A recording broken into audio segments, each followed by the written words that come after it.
Alright, excuse me, and we should be live. We're back working on Urza. Yep, nothing says high energy stream quite like starting it up and then immediately yawning. Anyway, we are picking up where we left off, so we are on Shadows over Innistrad. And we barely got anything from Battle for Zendikar. We got a land, maybe Eldrazi Displacer, and probably Hedron Archive. So let's see if Emrakul can pick up the slack for her younger brothers? Children? The Eldrazi have, I don't know what kind of connection, like other parts that fuse together into one giant Voltron Eldrazi, which, I would not be surprised at all if they were meant to fuse together in some weird way.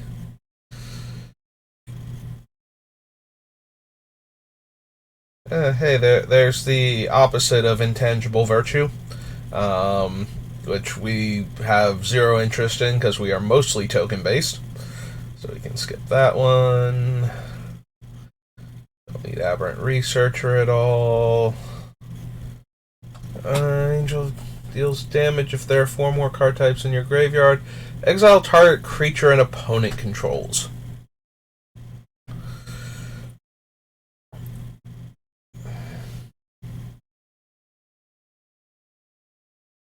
I think we have enough other expensive cards so far, and making copies.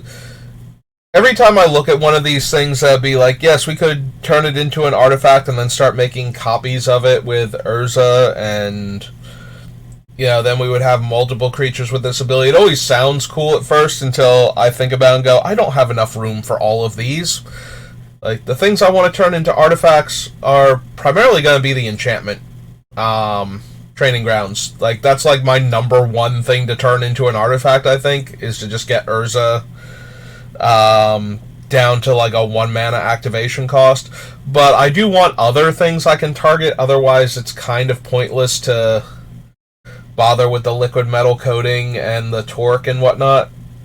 But still, like, I'd rather just play Spine of Ishtar and then make token copies of Spine of Ishtar for the most part, unless my opponent has like an actual needs to be exiled because it'll just keep coming back type of card. And even then, it's whatever a lot of the times. Like, we'll have swords, we'll have path. If it was any permanent, maybe. But let's see, we can't run Archangel Avacyn. I don't believe. Right, this is the flip Avacyn. Yeah, okay, there's our little symbol. I was going to say, this is the flip Avacyn, right, that turns into the thing, but I couldn't see, like, the little 6/5 down here for whatever reason. So I had to look back up at her name for the thing. Because there's an Avacyn, but I think she's in one of the M sets that, like, she prevents damage from the color of your choice until end of turn.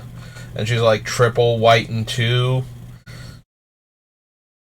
Yeah, we don't need her, and we actually can't run her because of the red side.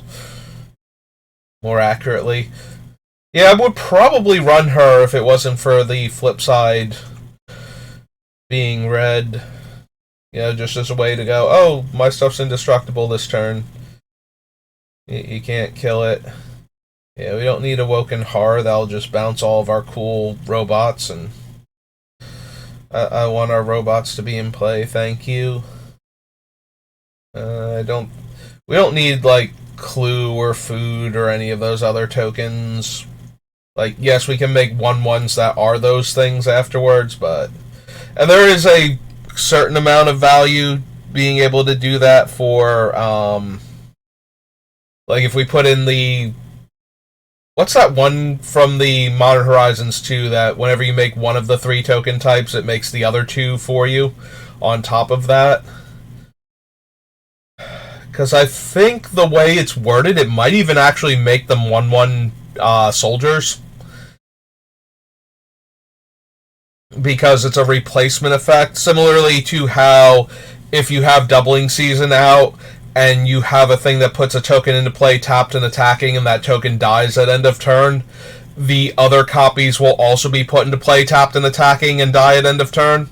So if we were making like a 1/1 based on a food, clue, or treasure, and then we had that guy out, I think he would make 3 1/1s with each type, like one of each type, for us. But that still seems like an unnecessary thing to jump through. I'm just saying, because now I'm looking at clues, because this is where we get clues, and then we have treasure coming up, and then we have food, so at some point in time, it's going to be at least that, like, take that moment to think about it that I just did, so we might as well get that done and out of the way now, and I don't think that's going to be worth the effort. No, we don't need a pacifism variant. Don't really care for brain in a jar. Spell has madness. With mana cost 3 or less, investigate.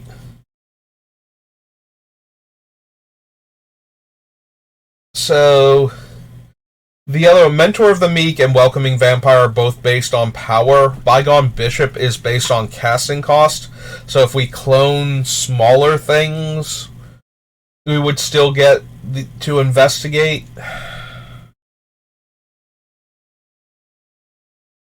I don't think we're going to have enough stuff that cares about a critical mass of artifacts specifically in play with the way we're building the deck. Like, we're going to have a ton of artifacts. That's just going to happen. But we're not able to run cards like Europe or Aether Grid or something, where if we just got enough artifacts into play, we would win the game based on that. So the things that are going to care about us having artifacts in play are going to be the Urza Lord High Artificer style constructs that care about how many artifacts we have in play. Like, those are the most likely things, because we're almost definitely running Modern Horizons 2 Urza, or Modern Horizons 1 Urza, sorry. Modern Horizons 1 Urza. We'll probably wind up running, like, the Karn Scion of Urza, too. And Urza Saga. So, I can see running all 3 of those in this deck. So we will have things that care about the number of artifacts we have in play. I just don't know if we're going to have enough. And when we make a token copy of those things, it's going to get its power and toughness overwritten, so it won't care about the number of artifacts we have in play, so they'll just be 1/1 soldiers. So we can't actually use our Commander Urza to make more of them, weirdly enough. That's like one of the few things that he does mess with by making them 1/1s.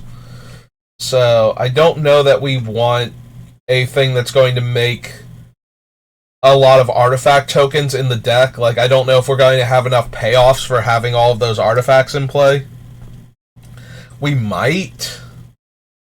I don't think Bygone Bishop is going to be the thing, though. I think we're going to want different investigate cards. But it is a thing that we could theoretically keep triggering if we really wanted to. Like, if we're copying something... Like, if we turn this guy into an artifact...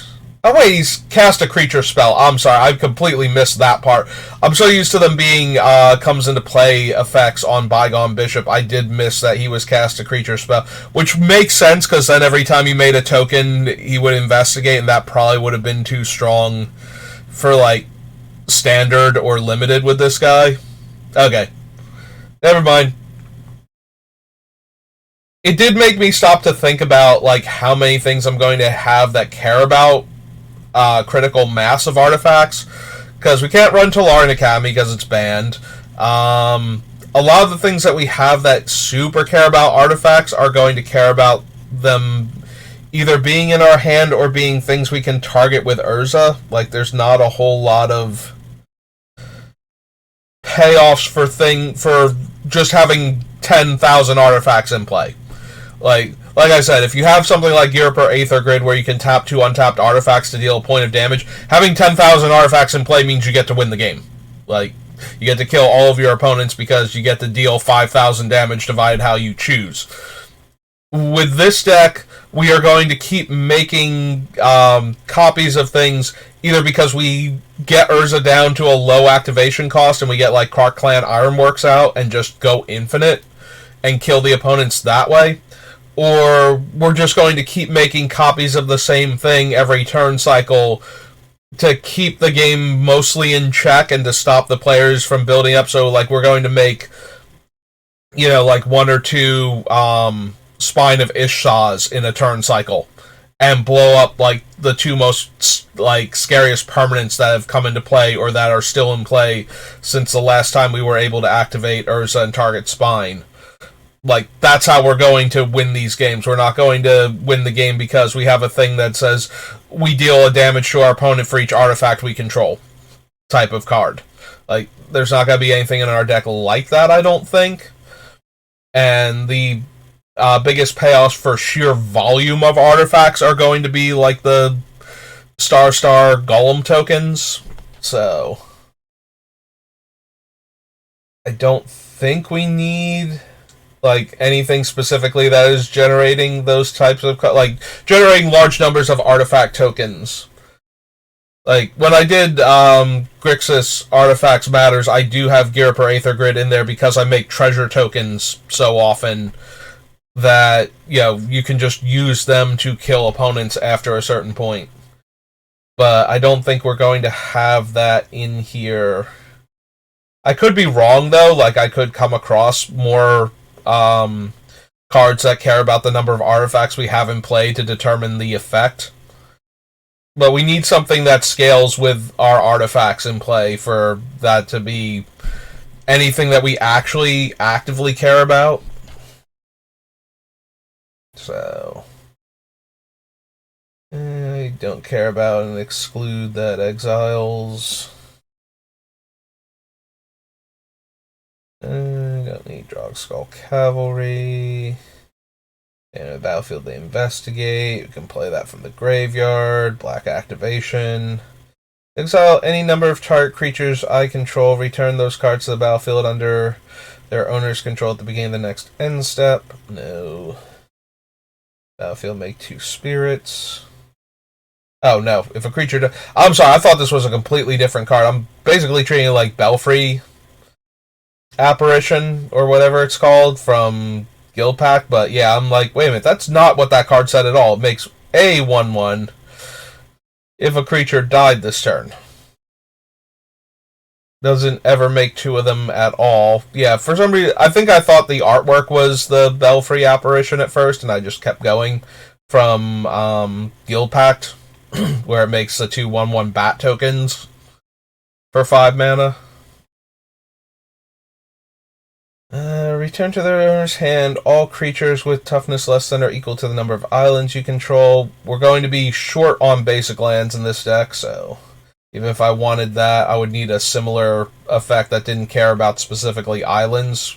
Either care about something else or let me set the value another way. Need that. Don't need the Illuminator. +2/+1. 3 tap inside. Yeah. I would rather have like the Extract of Moonglove if we were going to do something like that. Tap up to 2 target creatures and investigate.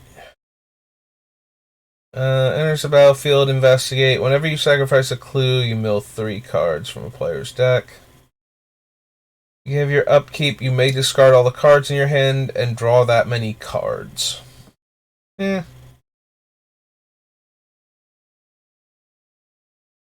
Alright, this is where the Skulk mechanic first came from, and then stayed forever and never left, because Skulk was not an amazing mechanic.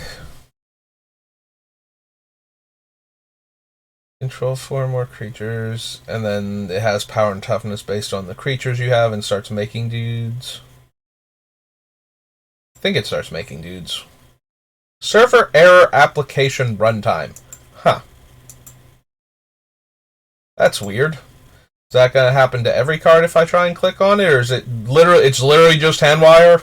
Alright, we'll have to find the flip side of it, assuming that it's not like weirdly blacked out or something, since apparently Wizard server can't find the other side of it. I think it makes like a 1/1 every turn or something, but I'm not 100% sure.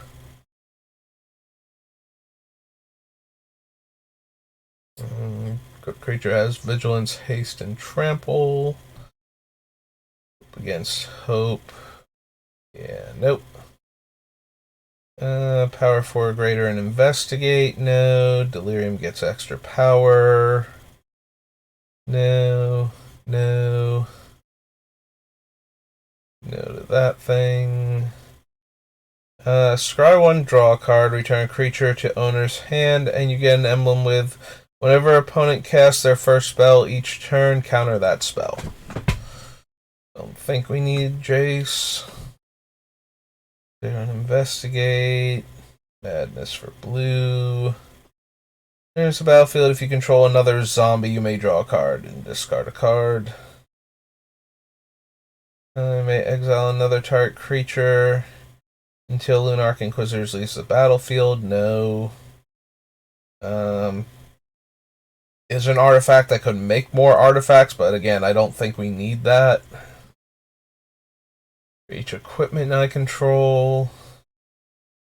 It's flying as long as there are 4 more card types among cards in your graveyard. No. Yeah, I skipped over the actual word delirium and just started reading where it said Moorland Drifter has. Top 2 cards of your library. Put one of them in your hand and the other in your graveyard, and you can cast it for madness. That has red in the activation. Exile Nearheath Pilgrim from your graveyard. Put 2 1/1 spirit tokens. No. Enters the battlefield. Target creature gains flying until end of turn. Exile it from your graveyard. Creatures you control gain flying. Flying and prowess. Put target card from a graveyard on top or bottom of its owner's library and get a 1/1 white spirit token. He gives keywords to your stuff. Yeah. That's green in the activation. This gets R's in equipment. Give him first strike, flying, skulk. And deals combat damage to a player, return to owner's hand, and then the other side is the nightmare version that mills 13 cards. No. Pious Evangel flips into a black creature. Cards untap 2 lands, discard a card. Nope. Creature doesn't untap and investigate. I just love the artwork on this. Like, the Thraben Inspector managed to get this giant zombie down to the jailhouse and is going to get answers from it somehow.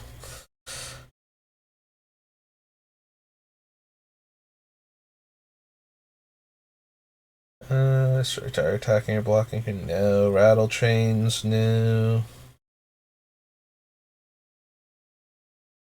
Flying and delirium. I can sack a creature to give it +2/+1. Tap to draw and discard. Rise of the Tides make zombie tokens, right? Yeah. Carriage. Seagraph Scab. Shard of Broken Glass. Attack unless you cast a non-creature spell this turn. 1/5 flyer. Gain 3 life. This gives Skulk and deals combat damage to a player. You may draw a card and discard a card. +4/+2, and humans die into 1/1s. Tap enchanted creature. Enchanted creature doesn't untap. No. It's flying. There's the Startled Awake. Discard a card. Tap target creature. No. No. Agonizer. I forget what the front side... We might have even passed what the front side of this thing was, but I do not remember it at all. +2/+2 until end of turn. If you control equipment, put a 1/1 human soldier creature token onto the battlefield. Target creature gets +1 power and indestructible until end of turn, and then investigate. Beginning of your upkeep, investigate, and sacrifice 3 clues to search your library for any card and put in your hand. If we needed a critical mass of artifacts, I could see running Tamiyo's Journal because it generates a new one every turn, but I don't think we have enough stuff that's going to care about that. If we start to look like we are... Oh, there it is. It's the Thraben Gargoyle. Then I might want to come back for a card like Tamiyo's Journal, but I don't feel like putting it down when I know right now that I don't have anything. Cast an instant or sorcery, investigate. Probably not. We are going to have a fair number of instants and sorceries still, because it's still Commander. We still need instants to interact with stuff, and I'm going to run some amount of counter spells, but... welcome to the fold. No. Westvale Abbey is black on the back. There it is. Westvale Cultist. Beginning of your end step, put a 1/1 white human creature token onto the battlefield. And cards, reveal them and put them into your hand, then shuffle. Yeah, we already have Burnished Heart. I don't think I need Wildfield Scarecrow also. Okay, so Shadows over Innistrad. Wow, actual nothing. Alright, maybe Eldritch Moon then? Eldritch Moon. Alright, Eldritch Moon. Show me some cards that I would actually run in my Urza deck. Grab a sip of water. Can't run those. Discard 2 cards to return it to play. Aurora of Emrakul. Gain 4 life, untap up to 2 target creatures. Target opponent sacrifices an attacking creature. So, +0/+2. I mean, we can run Brizella, but I'm not going to bother. Can't cast spells with convert mana cost 3 or less. And Bruna is a 7. Yeah. Like, Giselle's only a 4, but neither of them are anything that I'm particularly interested in right now. Also, it's Commander, and while there are certainly a lot of good, cheap, interactive spells, there are also a lot of very expensive, flashy spells that Bruna's not going to stop or Brizella's not going to stop anyway, so... Nope. Eternity's Collective Effort. A creature, power 4 or greater, destroy target enchantment, put a 1/1 counter on each creature target player controls. Can't run any of the werewolves because they're either green or red on the front. Excuse me. Put any number into your graveyard and the rest back on top of your library. No. Finish the battlefield, look at the top 4 cards of your library. Reveal human cards. No. Add 1 mana of any color to your mana pool, then each player loses 1 life, and then eventually flips into the other thing, which is not an artifact, so even if we got this thing to the point where everybody was at 10 or less life and we actually got to transform it, it still wouldn't be a thing we could copy without having to turn it into an artifact first. I don't even think it's worth the effort to begin with, so... No to deploy the Gatewatch. Put a 3/2 colorless Eldrazi horror creature token onto the battlefield. No. I don't think we're going to have enough humans for the Docent.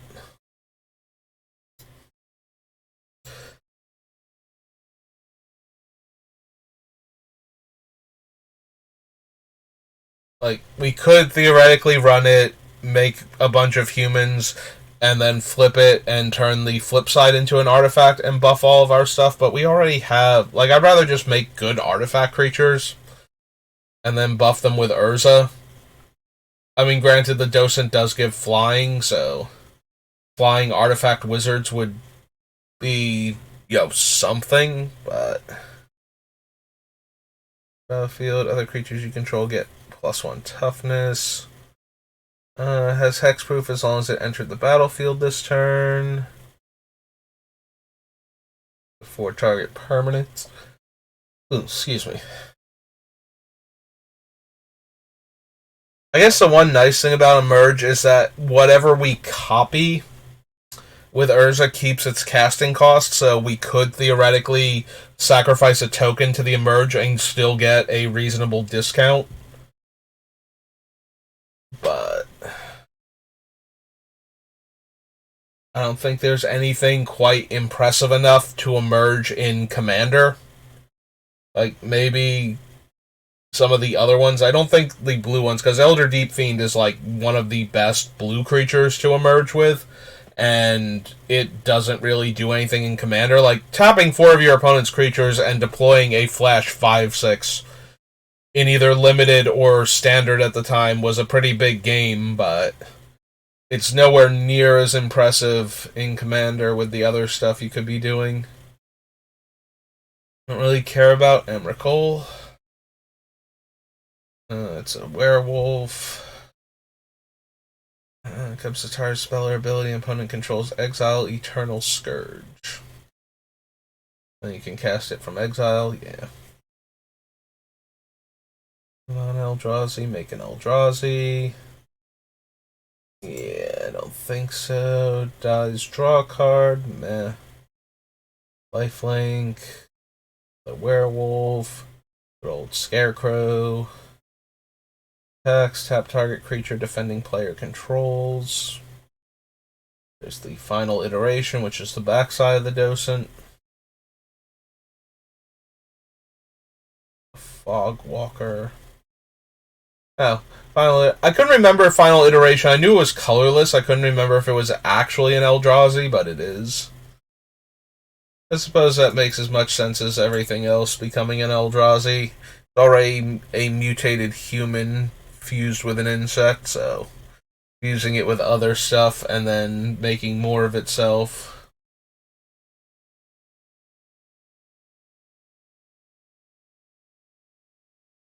Nope. Upkeep Scry 1. Geist of the Lonely Vigil. Can attack us, so it didn't have Defender if you have Delirium. I cast costs 1 more. Flying First Strike Lifelink. Give no ground. +2/+6 and can block any number of creatures.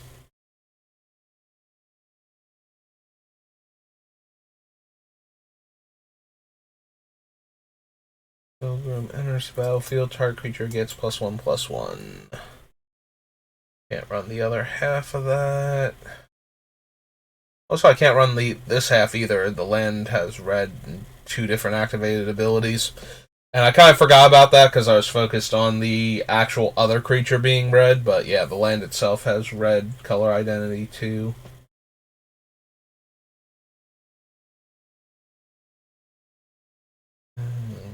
No. Return target aura equipment from your graveyard to your hand. Nope, that is worse than either of the other 2. It is sorcery speed and is back up to 3 mana.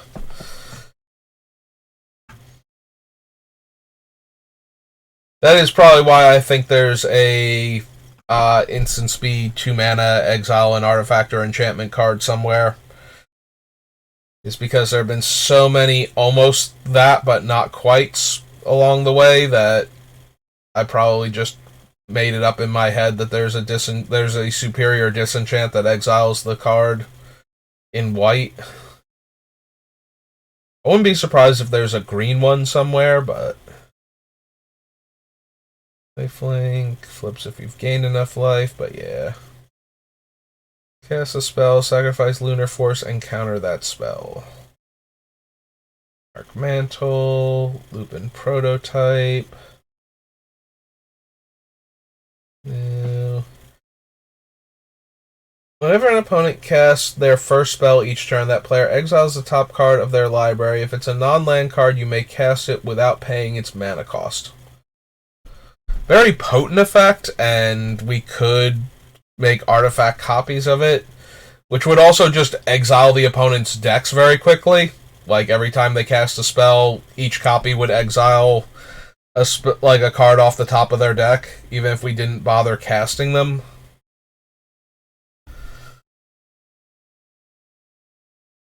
But it's also another 7-drop that's not itself an artifact, and I think we can do better than that. You may reveal this card from your opening hand. If you do, the beginning of the first upkeep, your life total becomes 26, and when you cast it, your life total becomes 26. No. Repel the Abominable. Prevent all damage that would be dealt this turn by non-human sources. There's a battlefield under your control. This thing gets +1/+1 until end of turn. Exile a creature card from your graveyard. Make a 1/1 spirit with flying. Delirium costs 2 less. Draw 3 cards. Creatures you control gain indestructible until end of turn.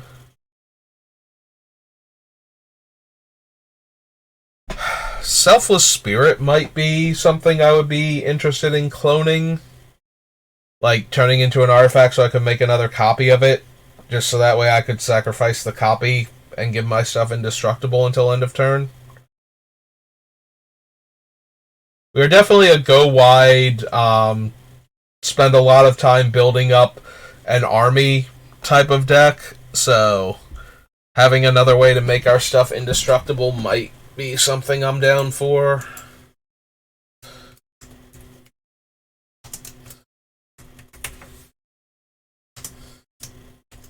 White, and it's a Spirit Cleric. 1 white and sack to give indestructible.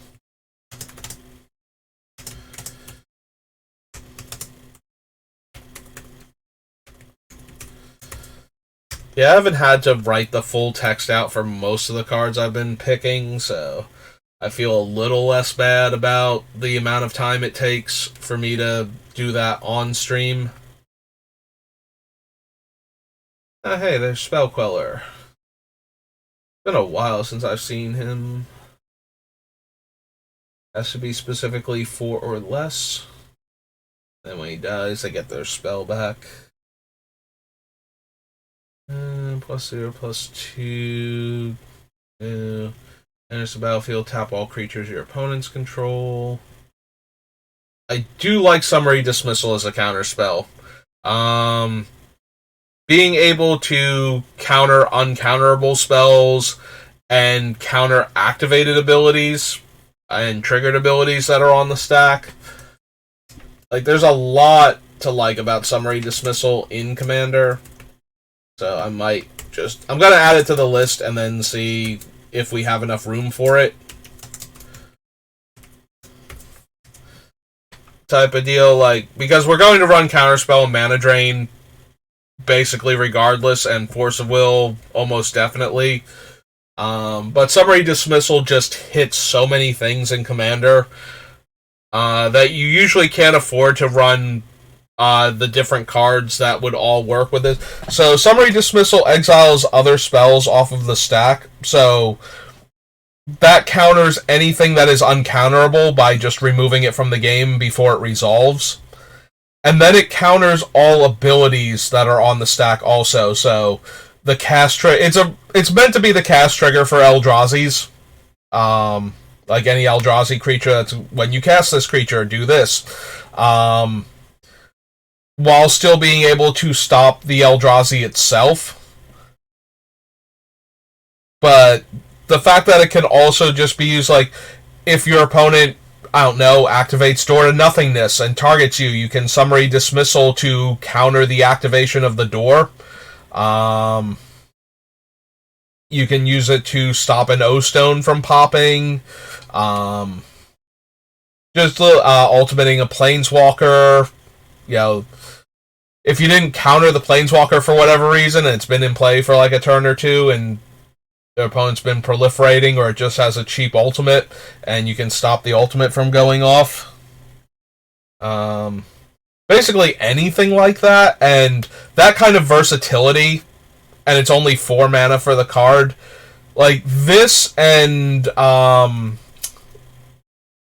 Disallow, I think it is, the one from Kaladesh, are like two of my favorite counter spells for that kind of versatility, because it's really hard to just make room in your deck for Stifle a lot of the time, or a Stifle variant like Trickery or whatever from Time Spiral Block, the split second one. So Summary Dismissal just deals with so many different types of spells and can deal with the activated abilities, like, Counter Oracle Thassa's trigger, something like that.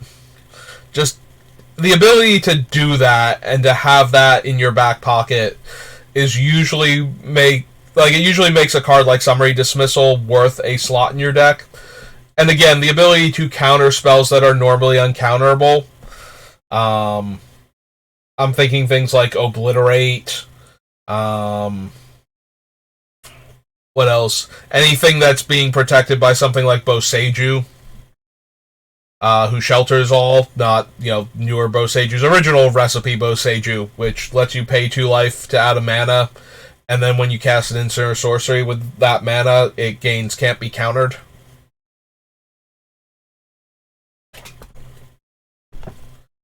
Yeah, there's a lot of things Summary Dismissal gets rid of, and the ability to exile the spell off of the stack without sending it back to your opponent's hand, like Venser or something, where they can just recast it again if they can afford to, or on the next turn if they have to wait, just does so much more when they don't get that spell back. Because there aren't a lot of spells in Magic that can exile. Like, the next one up is Time Stop, which is trying to do so much more than that. And then the 2 variants, or no, 1 variant on Time Stop, I'm sorry. There's the one from, like, M21, that's kind of Time Stop, but it costs, like, 1 billion mana if it's not your turn. But yeah, any of those type of effects. So yeah, I love Summary Dismissal for my blue commander decks for basically that reason. I just want to be able to counter the uncounterable, the most problematic spells, and get rid of them forever, and random activated or triggered abilities that are really potent, but I don't want to devote a deck slot to Trick Bind or something. Any of the Stifle effects. So yeah, I love me some Summary Dismissal and Disallow. Like, either of those two can normally make one or both of them can usually make it into any of my base blue control-ish decks, and sometimes even base blue without any control elements. I'll usually run one or both of them. So target's a permanent you control? No. Unsubstantiate? No. Sculler, may return target instant or sorcery card from your graveyard to your hand. Meh. Morph Infiltrator, discard creature card. Pay 2 if you do, make a 3/2 Eldrazi token, and the Wretched Griff is 3/4 flyer, and I get to draw a card. Alright, well, we got all of 2 cards from Eldritch Moon. But now we get to go to Kaladesh, and I'm going to believe, that we're going to find a ton of cards for our artifact-based deck in Kaladesh. The hard part is going to be not including, like, a bunch of energy makers randomly that would do good things in our deck if we had enough energy to work with. A card, no. Flash and get energy, and use it to scry. Turns 2 things. Cast a spell, gain life. No, we don't need that one. Takes a ton of energy. Can bounce back to the hand. You may pay energy to put 1/1 counters on it. Yeah, Aetherworks Marvel is the biggest one since it makes enough energy on its own and then spends that energy to cast spells off the top of your deck. I don't think we need that. Angel of Invention. If we turn it into an artifact, we can make 3 bodies by activating Urza, and 2 of those bodies will be 4/4s, and the other one would be just a 2/1 because it wouldn't be an artifact creature, but it would fly and have lifelink. Or we can just make a 5/3 flying lifelink vigilance token copy of it. And then we would have the other Angel of Invention in play in theory, so it would actually be a 6/5. But yeah, no, so if we had 2 Angel of Invention, like we copy the Angel of Invention, the artifact creatures would be getting +4. They would be 5/5s then.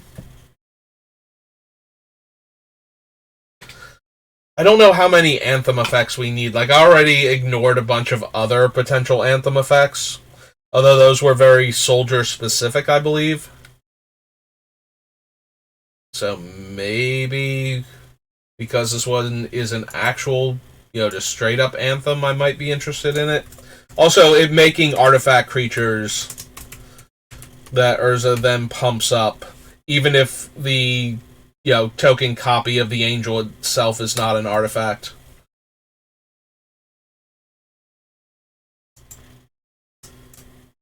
Let's do 3 white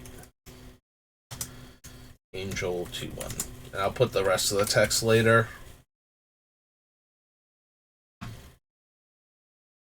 Whenever 1 or more 1/1 counters are placed on permanent you control, you may pay 1 to make a 1/1 servo. And choose a counter on target permanent or player and give that permanent or player another counter. Battlefield tapped. Whenever a creature enters the battlefield under your opponent's control, gain 1 life. I think so. Then return another permanent you control to owner's hand. So the fun thing about vehicles is since Urza makes them 1/1 creatures in addition to their other type, they will still have the Crew 3 ability. Like if we targeted a Ballista Charger and we made the 1/1 copy of it, would still have the Crew ability. I believe it can override itself into the 6/6. I'm not 100% sure how that works with Urza.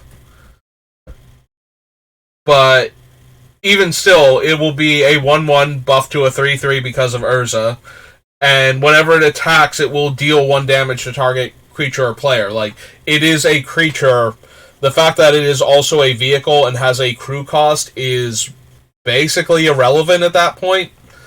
Unless it keeps the I'm a 6/6 when I'm crewed status. It's very similar to animating a vehicle without crewing it. Like the Weatherlight Complete is a good example. It's a vehicle that has no crew cost, but it still has like a stat line, and under the right circumstances, it becomes a creature. So it does not matter that it's a vehicle. Like, that's not... It doesn't become an unanimated vehicle because of that, because Urza makes it a creature also with the power and toughness, so... But it'll be a base 1/1 instead of whatever the vehicle would have. And if it didn't set that, if it didn't give it a base power and toughness, it would actually die if you turned it, like if you copied the vehicle, because the 6/6 on it only matters when it's crewed. I believe, so it wouldn't actually work that way. I have to double check that actually. Now I'm wondering. I'm really wondering if you can even make it a 6/6 while it's a vehicle. Like, we can definitely copy it, and it will definitely be a 1/1 with those abilities all the time. Like, it will be an animated vehicle all of the time because of Urza's effect. I just don't know if you're allowed to crew it to make it a 6/6 after that. I think that you can, but I'm not sure. Unfortunately, I don't think... I guess we can click on the vehicle and see if they have any vehicle text that I care about. Feature, if If it becomes a creature, most likely through its crew ability, it will have that power and toughness. Okay, so then Urza's going to overwrite that. Almost definitely. Because he makes it a 1/1 creature, I believe. Artifact creature with a specified power and toughness. That effect overwrites the vehicle. Overwrites the vehicle's. Okay, so it's literally the next thing. So Urza's effect causes it to become an artifact creature with base power and toughness 1/1. So that overwrites the vehicle's printed power and toughness. Now let's see if crewing the vehicle gives it back. I don't think it does. I think it's that because it overrode it in the first place, it's going to do that.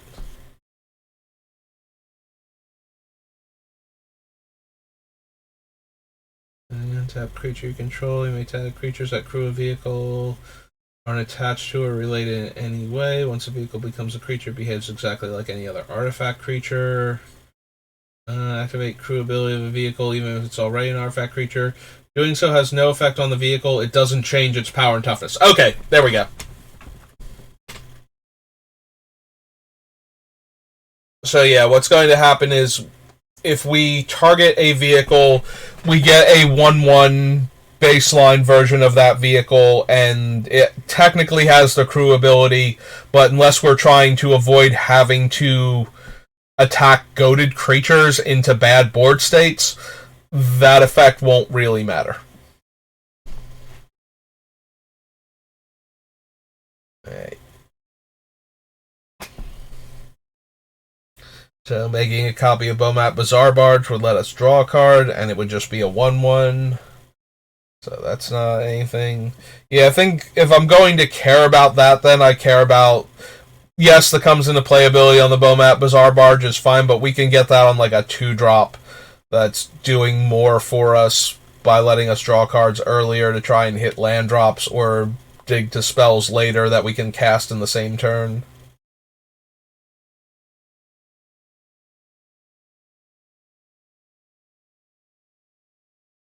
Catalytic Gear Hulk enters the battlefield. Each player chooses an artifact, a creature, an enchantment, and a planeswalker from among the non-land permanents they control and sacrifice the rest. Yeah, it's kind of the antithesis of what we're trying to pull off, so... I don't think so.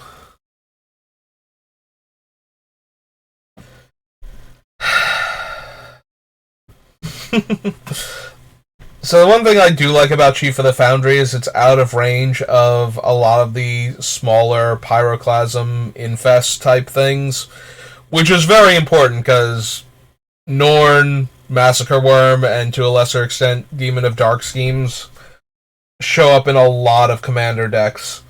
Pyroclasm, not so much. Usually I tend to run into like Blasphemous Act and Burn Down the House, like the higher end damage thing, so it's really hard to grow your guys out of range of those. But weirdly enough, outside of red, the killing creatures with 2 toughness shows up a lot more often.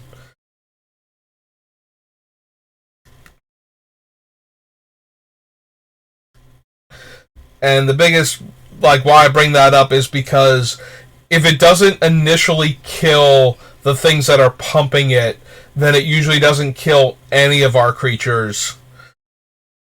But if it kills at least one of the creatures pumping it, there's always the chance of that chain reaction where, okay, now all of these ones lose a point of toughness, and now they're all in range, and then they all die, and then these ones all drop down. So the fact that it's a 2/3 instead of a 2/2 means that it is out of range of a lot of those effects to begin with.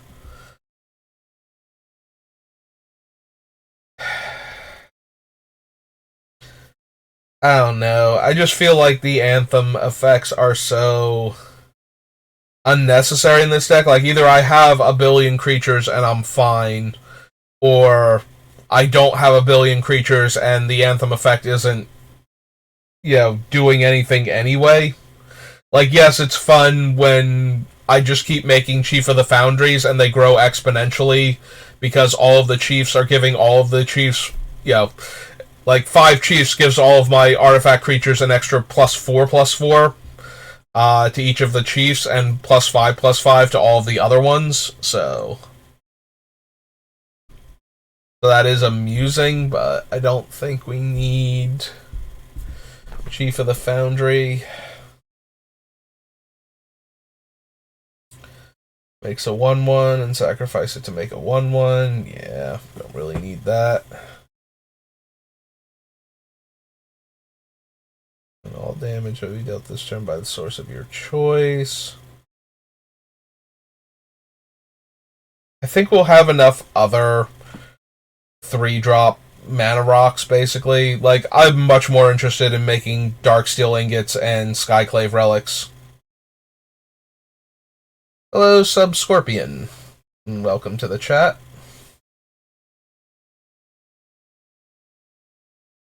So, I don't think we need Cultivator Caravan.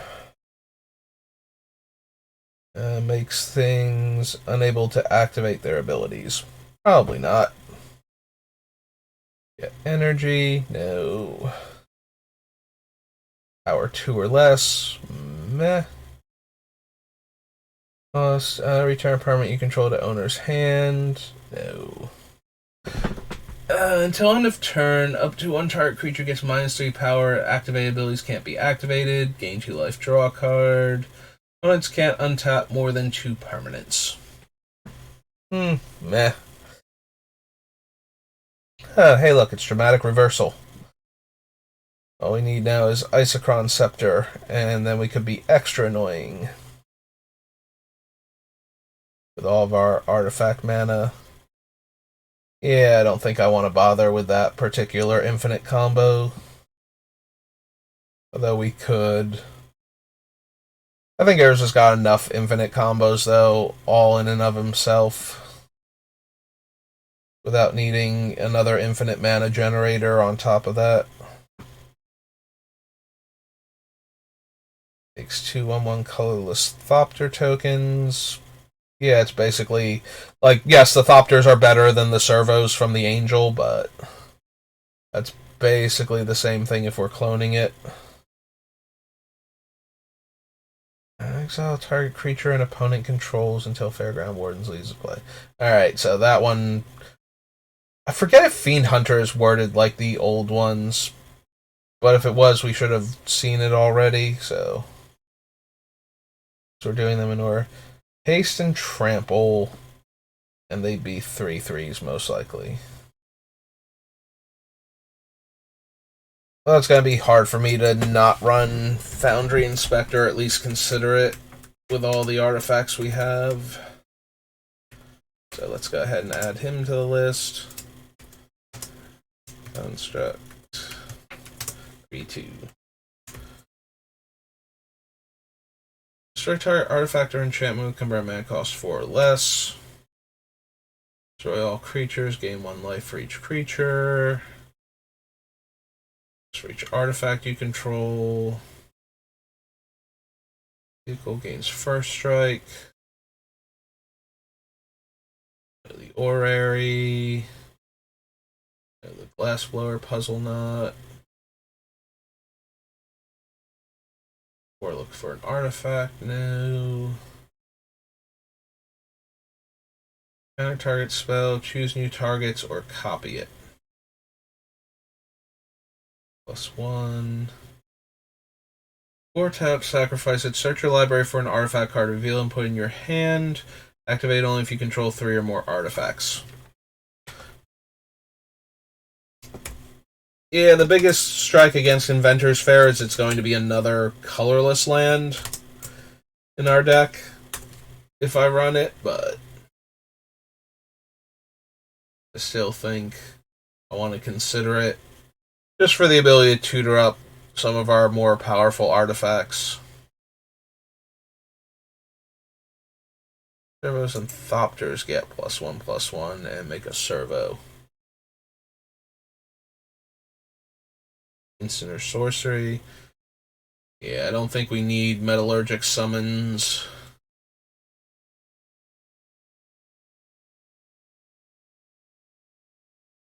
Won't have quite enough instants and sorceries to make it super worthwhile. Alright, Padim. Beginning of your upkeep, if you control the artifact with the highest converted mana cost or tied for the highest converted mana cost, draw a card. And my artifacts have hexproof. Yeah, I think we want Padim. I think Padim's actually able to protect our stuff.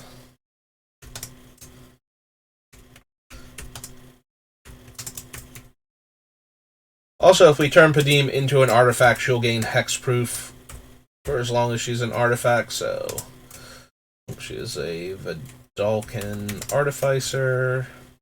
Oops. Artificer. And she is a 1/4. 1/4.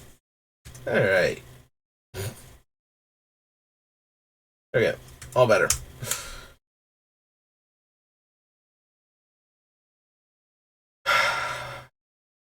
I mean, yes, I want a Panharmonicon.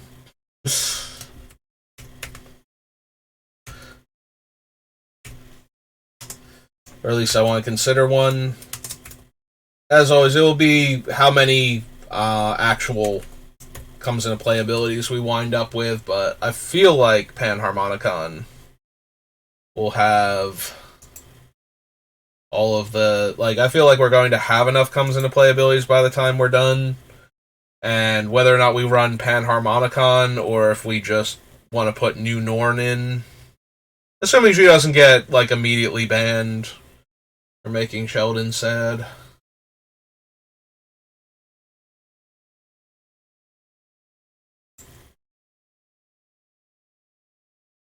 But I guess if she does, we can just flip back over to Panharmonicon if it's actually going to be doing enough in the deck.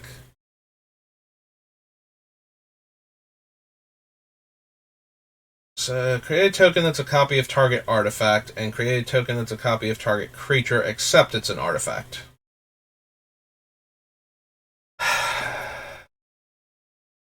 The fact that you can do both in this deck might actually make it worthwhile.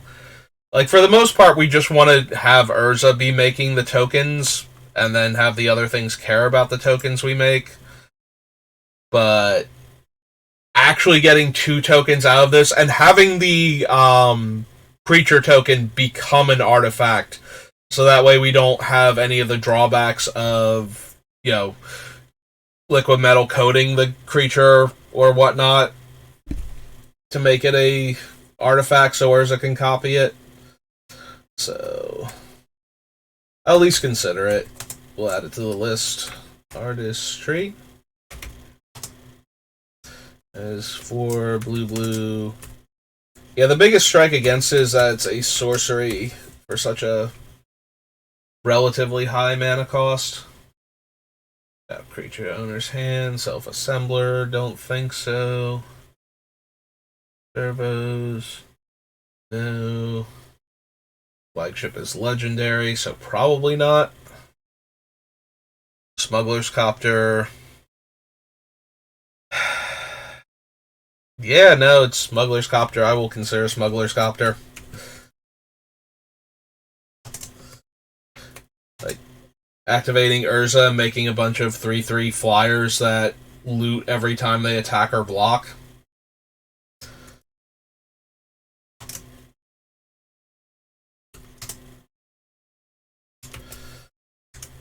Seems like something I could do work with.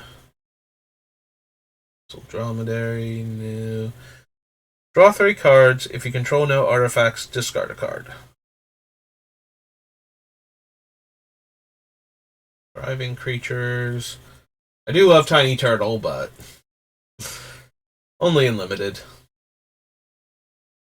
Beginning of combat on your turn. If you control an artifact, gets +2/+1. If you control 3 or more artifacts, it gains first strike until end of turn. Good old Torrential Gearhulk.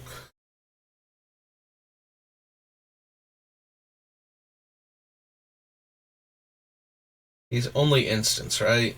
Yeah. I always make that mistake. I always think that Torrential Gearhulk can target sorceries for some reason. And then I have to be reminded of it usually like the first time in like a cube draft or something that I play him, it's like, oh right, I can't actually choose a sorcery. I keep wanting him to be able to though. I want him to be a full-on Snapcaster, but because he casts it during the resolution of his own ability instead of giving you the ability to cast it until end of turn, they need him to not do that. Still, being able to clone him and make 1/1 into a 3/3 that's going to let me flash back my counter spell real quick. Or my removal spell. Probably gonna consider him. Gates 2. Boilermaker. Enters the battlefield, exile another target creature you control, then return it. And there's Workshop Assistant, which we should probably consider also.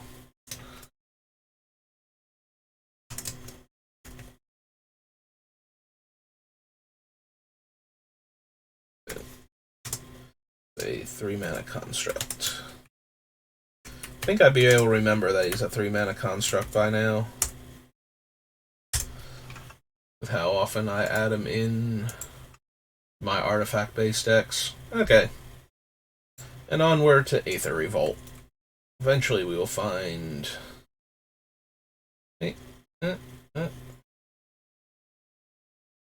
Oh, there it is. I was like, why did I not see it? But it's because I'm blind. I could not find it.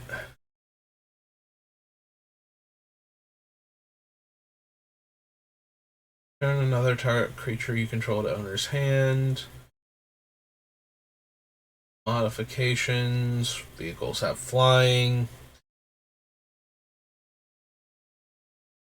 Ether creatures. Pay 2 energy, then return to the... Oh, exile, then return to the battlefield.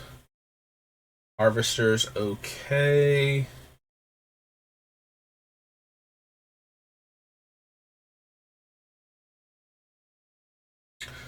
Did I forget what that other creature did? Because I'm pretty sure I thought the other big blue creature from... what's its name? From Kaladesh was this guy where you can get the energy and then pay the energy return to your hand. So I just kind of glossed over. The other thing bounces stuff then, doesn't he? Like anything? Like a whale. So is this one, but... Yeah, no, I definitely just kind of glossed over him and thought he was this card because of all the energy listed on him. Enters the battlefield. If a permanent you control left the battlefield this turn, gain 5 life.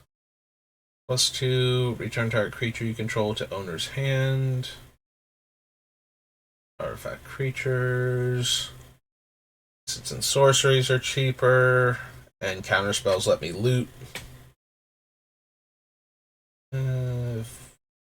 3 artifacts and or creatures. Probably not. Even if I do get a free 4-drop or less. Proof. Create Unity counter on call for Unity. Text, exile enchanted creature.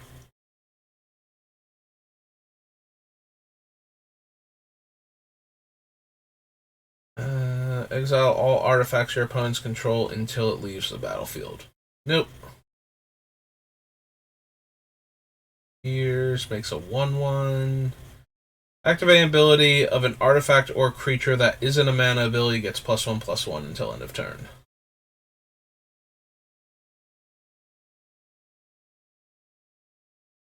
Enchantment. If a permanent you controlled left the battlefield this turn, gain 3.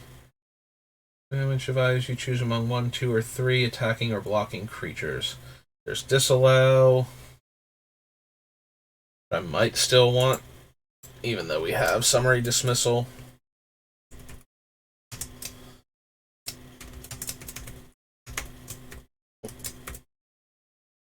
Throw that on the list. Enters the battlefield, return target artifact to owner's hand. Nope. Cast an artifact spell, make a 1/1 Thopter.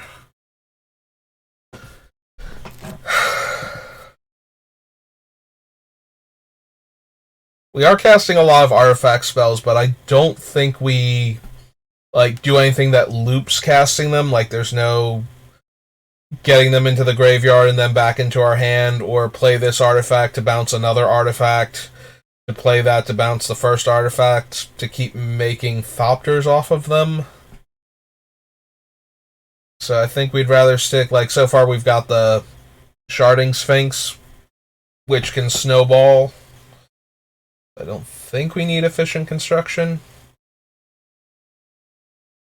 If you would lose the game, you exile this and your life total becomes equal to your starting life total. Battlefield, flicker the thing. Dies into a 1/1, 33 with Improvise. Dante's Aether Heart is legendary, so we can't make token copies of it and pay all of the energy forever to take all of the turns. So same basic problem we were running into with what's his name, Ugin's Nexus, except that this one isn't even as good.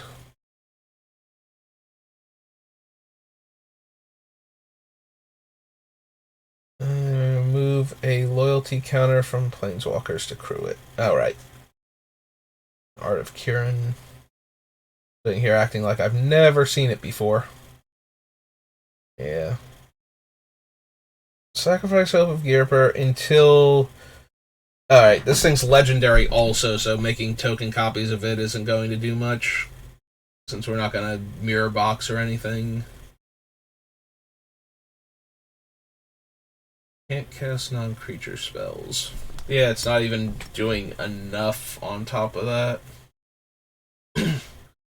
Blue Implement is sacrifice it to draw, and when it's put into the graveyard, draw. White one is gain 2 life, and when it's put in the graveyard, draw. Non-artifact spells I control have Improvise. Meh. That. I don't think we need Mechanized Production as an alternate win con.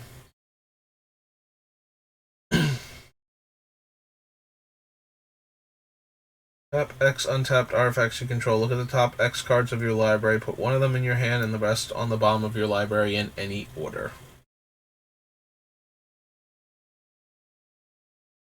See, now, Dockhand is like a weirdly good payoff for having infinite artifacts in play that can't kill our opponent outright, since we would basically get to spend 4 mana and tap all of them to look at our entire deck and put it back in any order after demonic tutoring for whatever card we wanted, with the added benefit of not having to deal with opposition agent at all.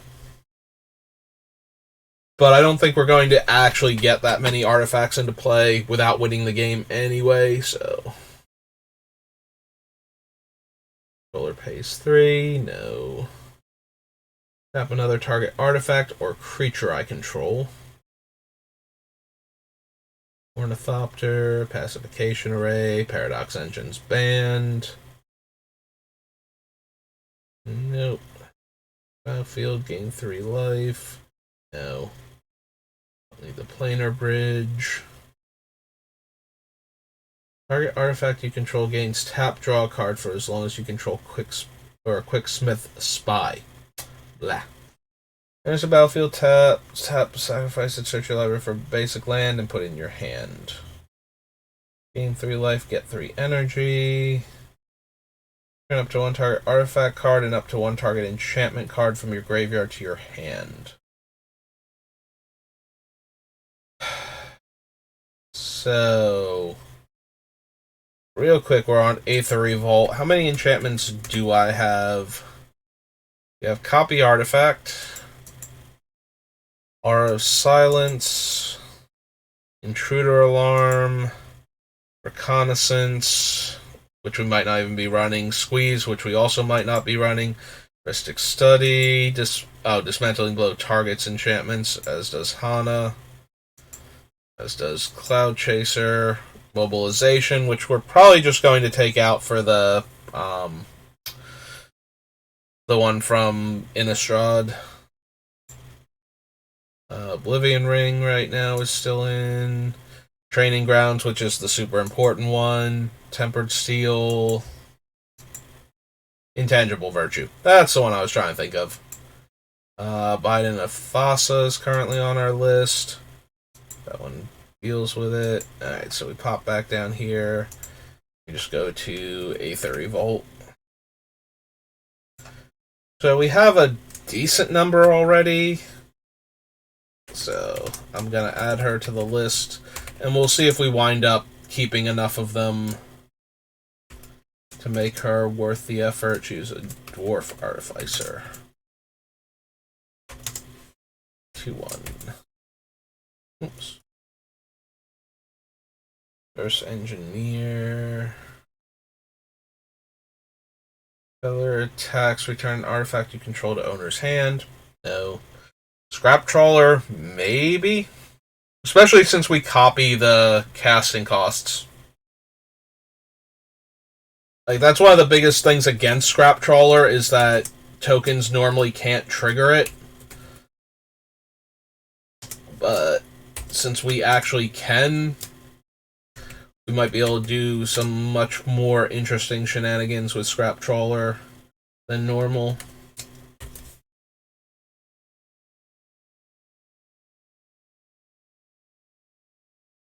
The graveyard makes a 1-1. One card. +2, -2. 2-1 that can pseudo proliferate. Yeah. Tap, pay 1 life, add 1 mana of any color if I control an artifact. No. No, I think I've got enough non-basic lands. If they're not going to add like 2+ mana, or, you know, like the fair where it can tutor for an artifact. Aura, equipment, or vehicle? Well, so far we picked like 1 vehicle and no auras, and I don't think very many, if any, equipment either. Trophy Mage gets specifically 3.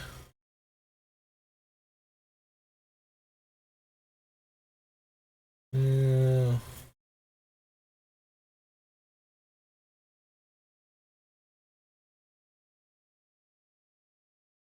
Yeah, I don't have anything that puts the 1-1 counter. Like, I can clone Walking Ballista and get a 1-1 that buffs up to a 3-3 with that ability. Also, while Urza's in play, I can remove all of the counters if I need to without the Ballista dying.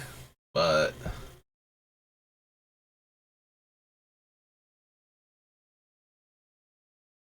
I don't know if either of those are going to... Also, with the Training Grounds and whatnot, the activation cost on it does go down to 1 mana to put a counter on it, which would allow us to more mana efficiently machine gun opponents.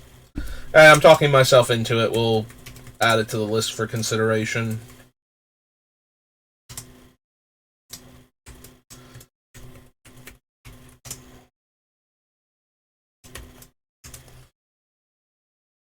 Watchful Automaton lets us scry. Whir of Invention.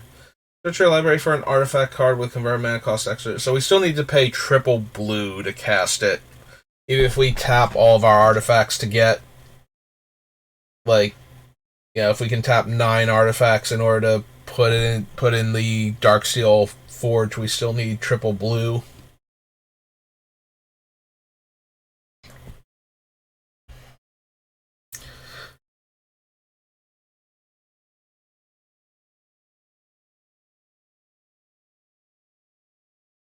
Yeah, if it would just work exactly like Convoke, where I could tap an untapped blue artifact to pay the blue mana cost on it, that'd be super helpful.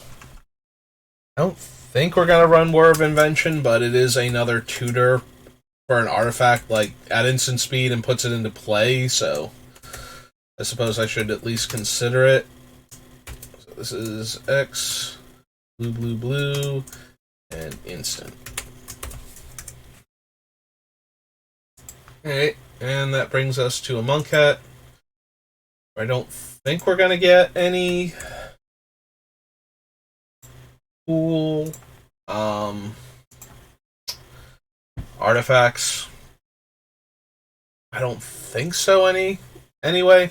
I'm trying to remember Like, we have, like, Oketra's Monument, which I'm not going to run, I don't think.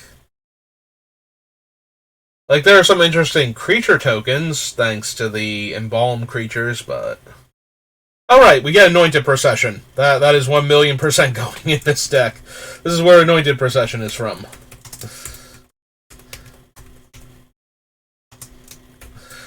For some reason, in my head, it was from Hour of Devastation. I guess because they're basically the same set since they're a block. And in my head, it's like, no, they're going to be the other one. Creature tokens give me 1 life. That doesn't really do much, despite the number of tokens we can potentially make. You don't need Approach. You may pay 0 rather than paying the mana cost for a spell you cast with convert mana cost X or less, where X is the number of time counters on it.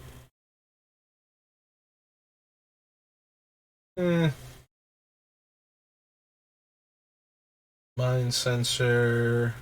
Creature tokens you control have Flying and Vigilance.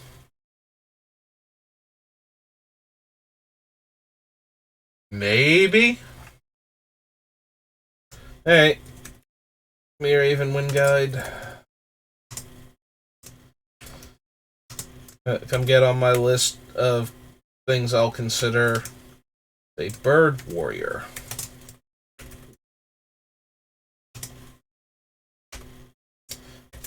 And also randomly a 2/3. So, as that's minimum stat line that I like for this deck right now. The Flying and Vigilance, and all of my tokens have that, and I can pay 6 mana to get a token copy of it from my graveyard. If it dies. So all of Urza's tokens will be like 3/3 Flying Vigilant creatures. Seems okay. Definitely worth considering. If I wind up running that, I feel like I'll wind up cutting, like, the Intangible Virtue or something at that point. Because I don't think I want a ton of effects like that, but since this one is bothering to affect all of my tokens, doesn't the one guy also affect tokens, like the legendary guy? Now I'm curious what his actual game text is. It's been so long since I've had to even kind of vaguely care what he does.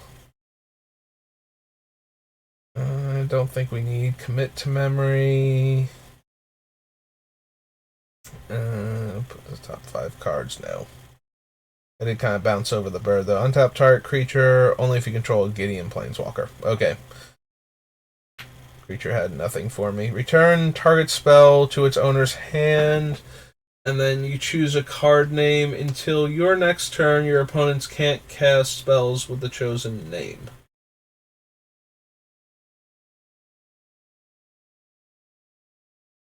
No. Cycle or discard, I scry 1. Draw creatures with power 3 or greater. No. No, I don't think I want to destroy all the tokens that Urza has made for me. Thank you kindly. Target creature with converted mana costs 2 or less from your graveyard to the battlefield. Don't think we have quite enough of those to merit an entire card. Cycle or discard, you can pay 1 to make a Drake. Target creature can attack or block, and its activated abilities can't be activated, but only if there are 3 or more counters on it. No. Essence Scatter, Evolving Wilds, Fanbearer, no. Cast any of those. Well, can't run any of those. Alright, if we were thinking about the one card that did that at instant speed, we certainly want the cycling one instead. Sake the Worldly.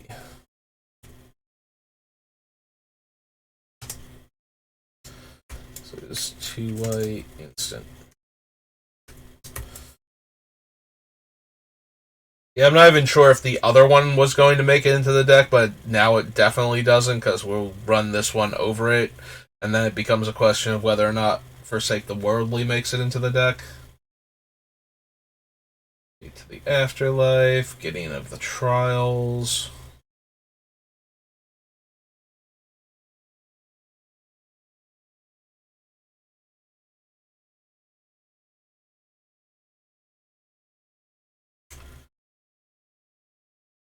So we play Gideon of the Trials. We play the thing that turns stuff into artifacts, like one of them. We get Gideon's emblem. Whenever they try to kill Gideon, I make a copy of him and keep the new copy and let the old one die. And that will make us effectively immortal until somebody board wipes or until Gideon gets killed like 2 times in a row, because I can't keep doing that, and the new Gideons won't actually be artifacts. Also, the new Gideons will also be 1/1s, like baseline, so they'll be a lot easier to kill. But if we wanted to jump through all those hoops, we could definitely have some fun with Gideon. Choose a card name. Opponents can't cast spells with the chosen name. Prevent all damage that would be dealt to you and permanents you control by sources with the chosen name. I don't think we need it. We can do some like weird fun stuff by just naming all of the most problematic cards that could deal damage to us off of that, but I feel like we wouldn't get to we'd miss one of them at some point in time. It's like, I'm going to name Blasphemous Act, then burn down the house, then start naming people's commanders, and then we get like Pyroclasmed or something, or Sweltering Suns, or Anger of the Gods.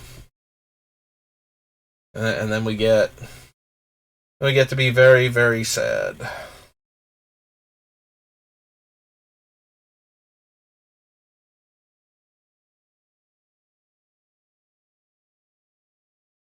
Alright, we do have Irrigated Farmland, which is an actual dual land for our fetches, so let's go ahead and add that to the list.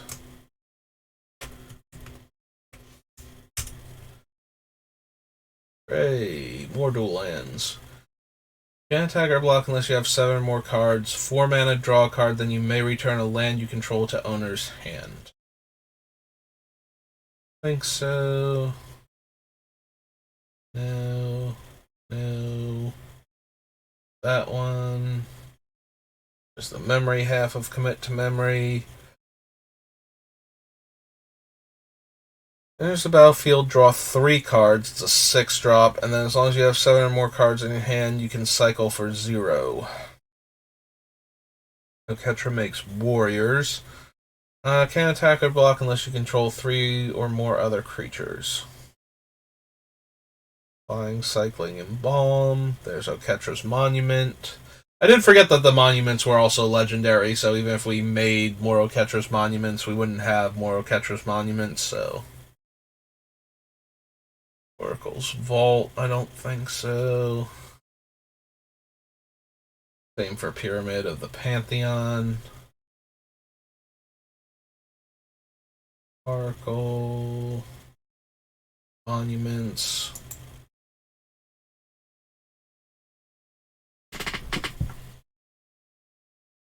Nope. Cat, no. Turn up to 2 cards with Cycling. Nope. Sacrifice Scribe of the Mindful. Return target instant or sorcery card from your graveyard to your hand. Discard a card only if you've cast a non-creature. 4/4 Flying Indestructible. 3/4 Flying Cycling. Tap target creature. Yeah, none of these are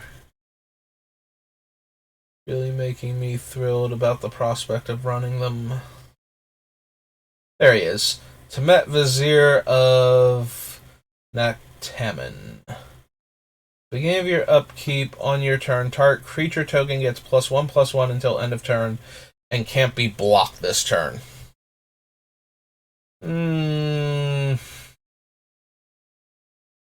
I knew he had something to do with creature tokens, and I couldn't remember what it was. Beginning of combat on your turn, a creature token becomes unblockable and gets +1/+1. Yeah, I don't think I need him. Each opponent loses life equal to the number of tapped creatures you control. Exile target creature that blocked or was blocked by a zombie. No. 2/1 gains vigilance. Block an additional creature. Vigilance.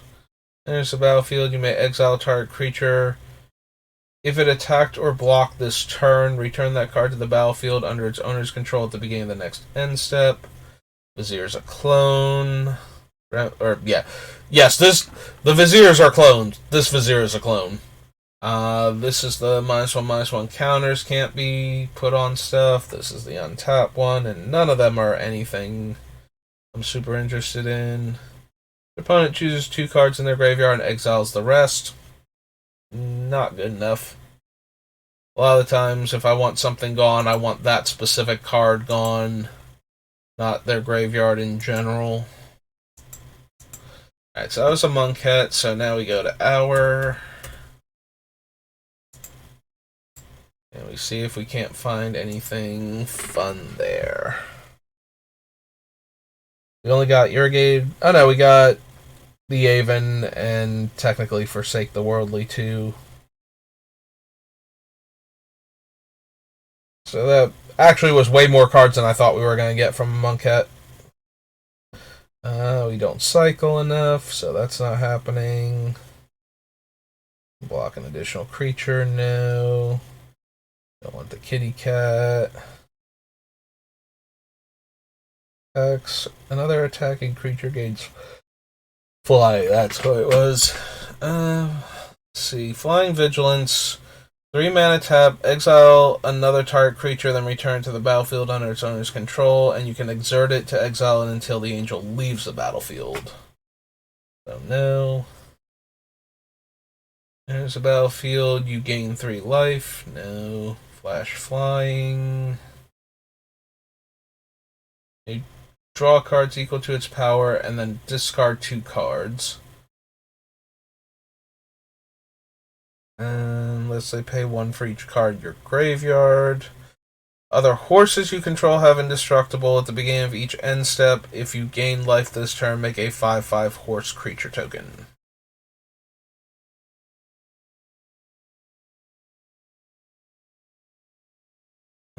Text, you may untap target creature. There's all the deserts. There's a battlefield. If you control a desert, or if there's a desert in your graveyard, gain 3 life. Can attack, block, or activate abilities. Target card from a graveyard. There's the battlefield. Search your library for a planeswalker card, reveal and put in your hand, then shuffle. Would deal damage to a planeswalker you control, prevent 1 of it.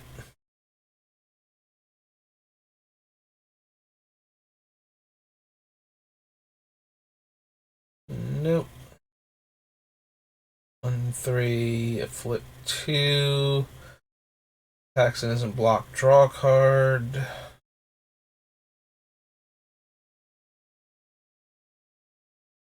Puts the top X cards of their library into their graveyard, where X is the number of cards in their graveyard. Oh, put into their graveyard from anywhere this turn. Exile target white creature that's attacking or blocking. If it was a Gideon Planeswalker, gain 5 life. Blue, black, or red spell, gain 1 life.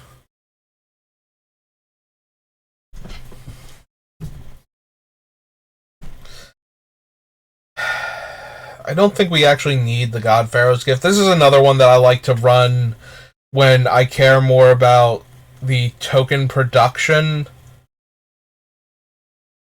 Like, just trying to make as many tokens as possible, because then you get to make, like, the weird ones, which is basically what we're doing with Urza. We're making token copies of non-creature artifacts as creatures, and occasionally, like, other artifact creatures and other things turned into artifacts until end of turn.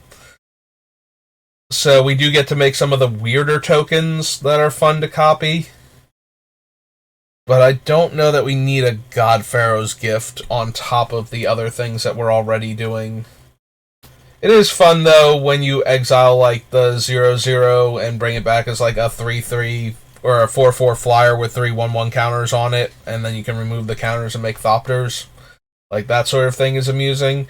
And it would still be an artifact creature, I believe. The 4/4 black zombie. Oh, no, it's not an artifact creature anymore. If you do create a token that's a copy of that card, except it's a 4/4 black zombie, and it gains haste until end of turn. Huh. So yeah, God Pharaoh's Gift, even if we brought back artifact creatures, they still wouldn't be artifacts anymore, and we'd have to... Yeah, no, never mind then. I'm completely off it now. Whereas before it was mildly amusing, now it's kind of not even worth the hassle to try and pull it off. Able, during that player's next untap step, creatures they control don't untap.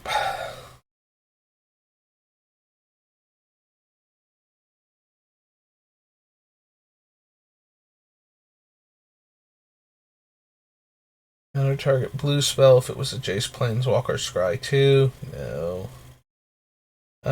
Gain control of target artifact, creature, or enchantment. Lands you control don't untap. Alright, artifact, creature, or enchantment. Probably not. Destroy target attacking or blocking creature, and the aftermath is draw 2 cards, then discard 2 cards. Meh. Mirage Mirror becomes a copy of target artifact, creature, enchantment, or land until end of turn.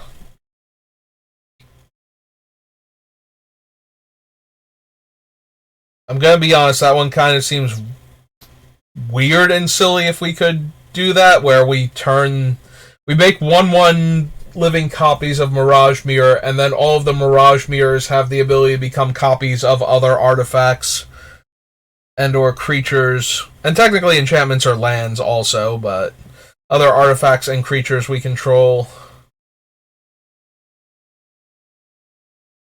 That one amuses me, but I don't know that it's actually good. I'm just imagining this army of Mirage Mirrors that can turn into other stuff that we happen to have lying around at the time, including turning themselves into non-creature artifacts to dodge creature-based removal. But the problem is that if they're doing that, then they're not copying the other fun stuff we could copy.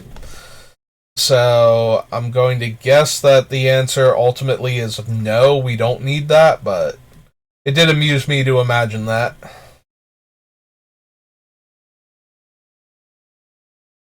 Metro's Last Mercy, no. No. No to Splendor. Don't need the Combatant. Or the Riddle form. What damage will be dealt to you this turn? Oh, to you and a permanent you control is dealt to enchanted creature. Seer of the Last Tomorrow. Discard a card. Target player puts the top 3 cards of their library into their graveyard. Their desert. +1/-1 and has Eternalize. Counters can't be put on artifacts, creatures, enchantments, or lands. And players can't get counters. We don't have anything that synergizes with that, so we're just gonna keep on going. Because there are definitely situations where the opponent, when there are negative counters trying to go around and players can't have counters and creatures and other things can't have counters, then Solemnity goes from being, not anything great to being actively a hindrance. Because that is one of the raw power things of Solemnity, is running it in decks where you run negative counters on your stuff as a trade-off. So, cumulative upkeep can increase because of how it works now. Things with Persist are just functionally immortal and keep re-triggering their abilities every time they die. So, yeah, since we don't have anything that makes Solemnity good for us, we don't want to run it as a hate card for +1/+1 counters or energy or anything like that.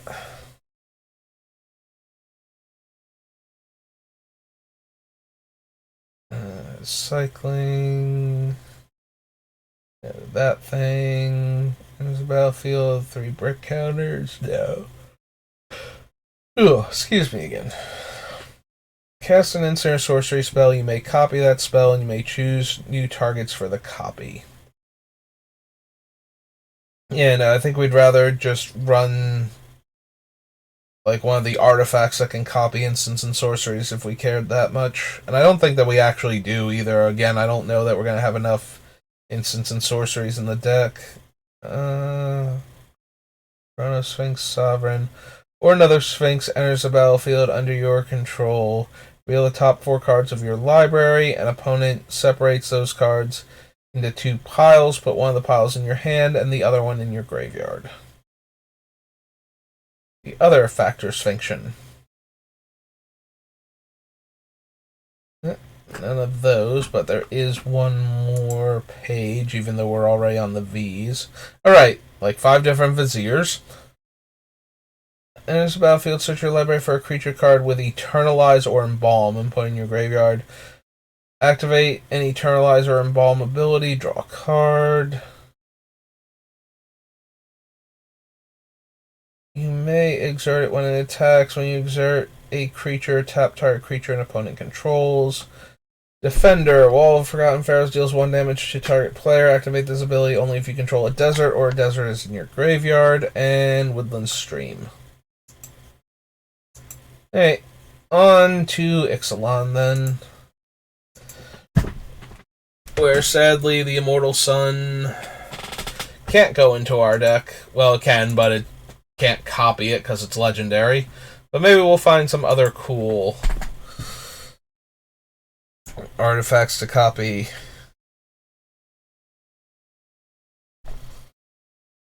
Danto Vanguard, Danto the First Fort new. Enters the battlefield, choose a creature type. Creatures I control are the chosen type. The same is true for creature spells I control and creature cards that I own that aren't on the battlefield. From graveyards, or activate the abilities of cards in graveyards. Whenever a creature dies, you gain 1 life. At the beginning of your upkeep, you may exchange 2 target players' life totals. There's Kanta. Rage gets a 1/1 counter on each creature I control. Attacks and return target creature card with convert mana cost 3 or less from your graveyard to the battlefield. Meh. No. Cancel. Castaway's Despair. Charter Course. Cobbled Wings.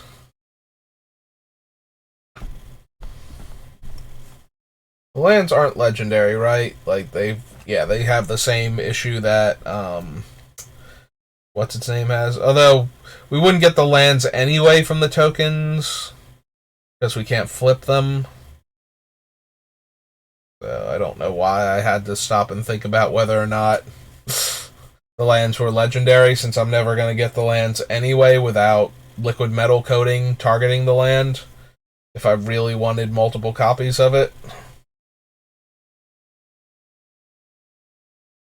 Yeah, that one's not gonna do it. Can't be blocked. And when it deals combat damage to a player, you may draw a card and discard a card. That one gets equipment or vehicles. Cast a Merfolk spell, get a 1/1 Merfolk with hexproof. Creature owner's hand, make a treasure. Target opponent creates 2/0/2 plants, and then the equipment gives +2/+1. Flash flying can't be, or can block only creatures with flying. And when it enters the battlefield, if you control another pirate, tap up to 2 target non-land permanents. 4/6 boat. Like tap, target attacking vampire gets +1/+1.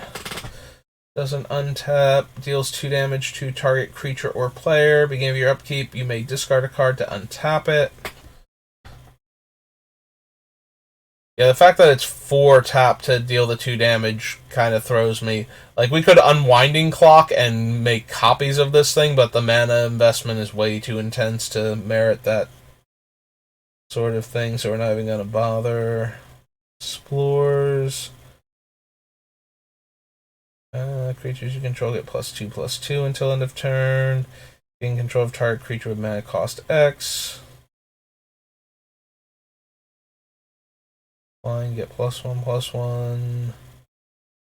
Cards get +1 power. Deals combat damage to a player. That player discards a card. Meh.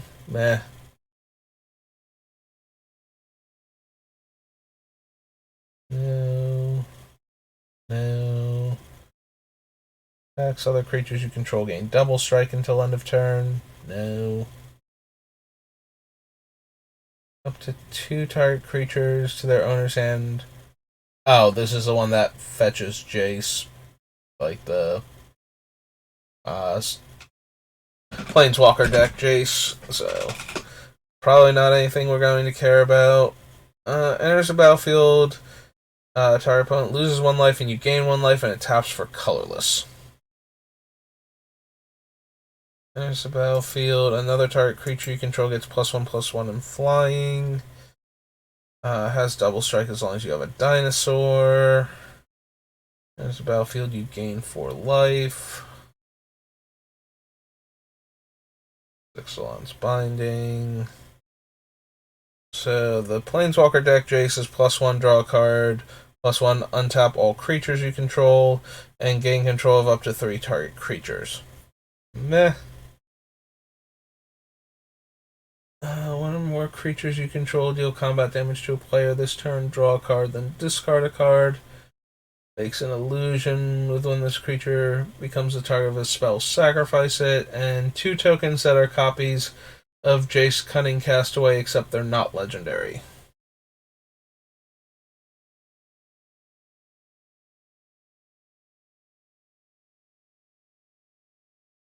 there another Jace that makes illusionary copies of himself that lets you, like, scry one? Oh yeah, it's like the Kicker Jace from Zendikar.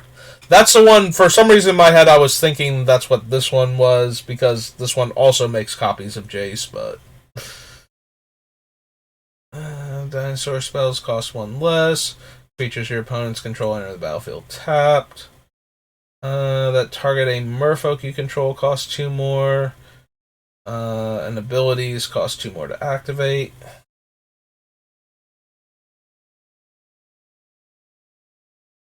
One, no.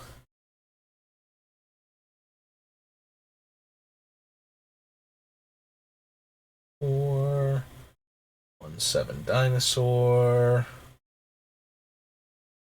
One or more non-token vampires. No. Nope. Scry 1, draw a card. Draw 7 cards. Makes a 1/1 lifelink guy. Target non-land permanent you don't control to owner's hand. Its mana cost was 2 or less. Scry 2. No. Gain 2 life. Can't attack or block. Pirate's Prize. Priest of the Awakening Sun. You may reveal a dinosaur card from your hand. If you do, gain 2 life. Sacrifice the priest. Search your library for a dinosaur card. Nope. Makes instants and sorceries cheaper. Makes 2 treasures. Makes a treasure when it connects. Flying as long as you control a dinosaur.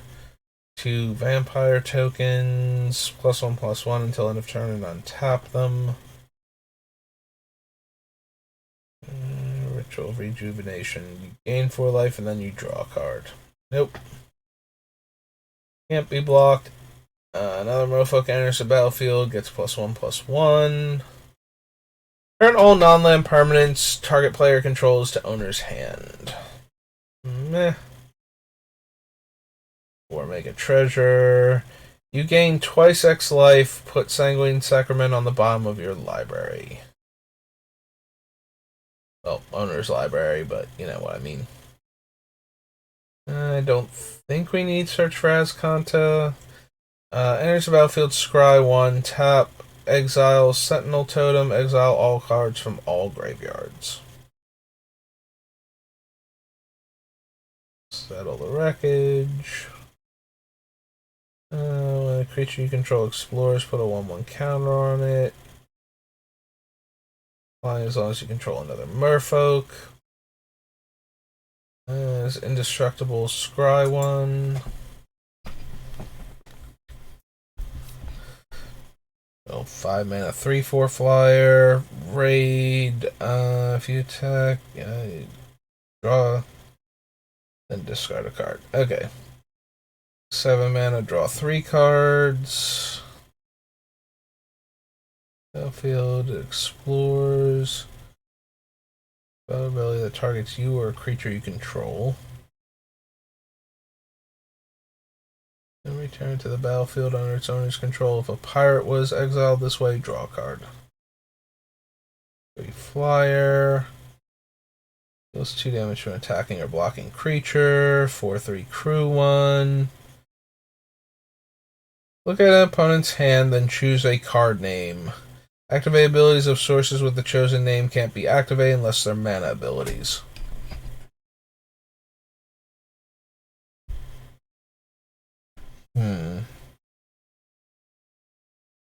So it's a 2 mana Pithing Needle that lets you look at the opponent's hand.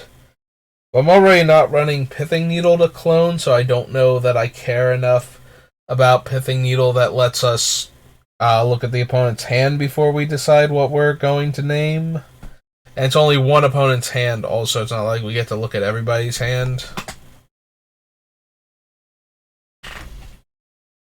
And then make the treasure tokens. I don't think we need that one.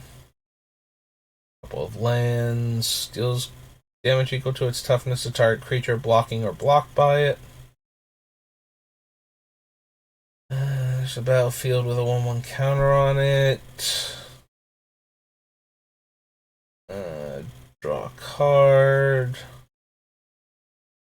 Battlefield, return a creature you control to owner's hand. It's unblockable. 3/3 vigilance, and enters the battlefield. It explores. Tap all creatures target opponent controls. Creature opponent controls.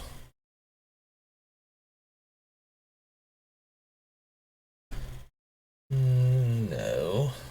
Definitely not on the Tokali Honor Guard. Also don't think we need Thematic Compass or Treasure Map. Avatar enters the battlefield. If you cast it from your hand, destroy all non-dinosaurs. No.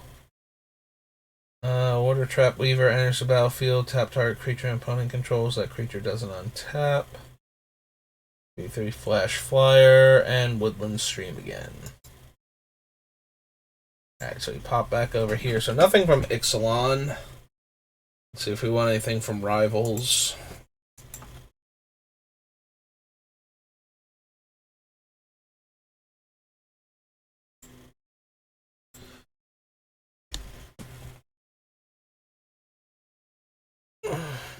And that's okay, you can search by selected Rivals of Ixalan.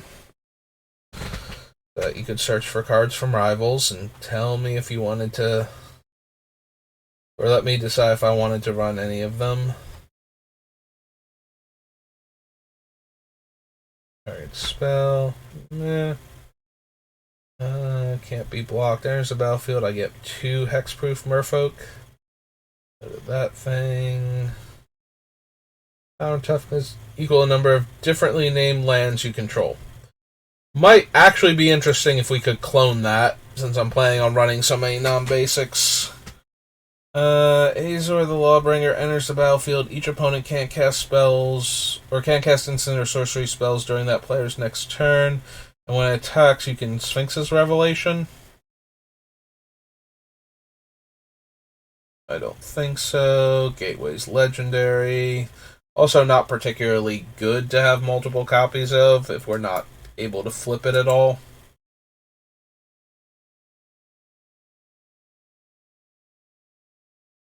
Bishop of Binding enters the battlefield. Exile target creature an opponent controls until it leaves the battlefield. Exile target creature with power greater than or equal to your life total. Hook. Cleansing Ray. Destroy target vampire or enchantment. Enters the battlefield. Each token that would be created under our opponent's control this turn is created under your control instead. So, a very interesting hate card against our deck. Especially if we don't have as much control as we would like over certain things coming into play.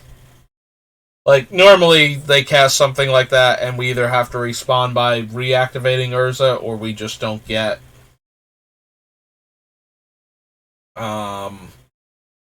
to use him that turn and we have to wait a turn cycle or something, but... And all combat damage would be dealt to Everdawn Champion. No.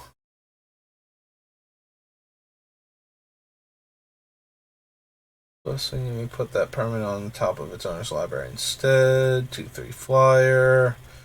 Doesn't untap. Whenever you gain life, untap him. Insert a sorcery card from your graveyard to your hand and exile Flood. Enters the battlefield under your control. Target creature gets +1/+1. Nope. Another target creature you control. Then, if it dies this turn, return to the battlefield transformed.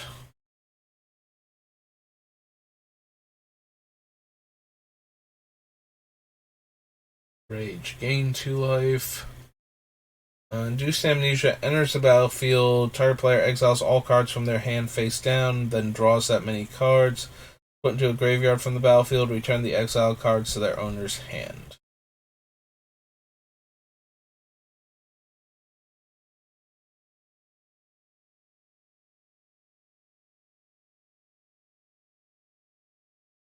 Awakening. Spawns new. The target dinosaur you control gains flying. Dies, create a 1/1 vampire creature token with lifelink. Blocked, +2/+2 and gain 2 life. Negate. Can't be countered, no maximum hand size. Opponent casts a non-creature spell, draw a card. Discard 3 cards, return it to the battlefield. Exile him and then return it to the battlefield tapped under your next end step. Under your next end step? Beginning of your next end step. Beginning of your upkeep, if you lost life last turn, put a 1/1 counter on it. Oh, beginning of each upkeep if you lost life. When it dies, you gain life equal to its toughness. Pride of Conquerors. No. Choose creature type, get +1/+1. If you have the city's blessing, they're vigilant.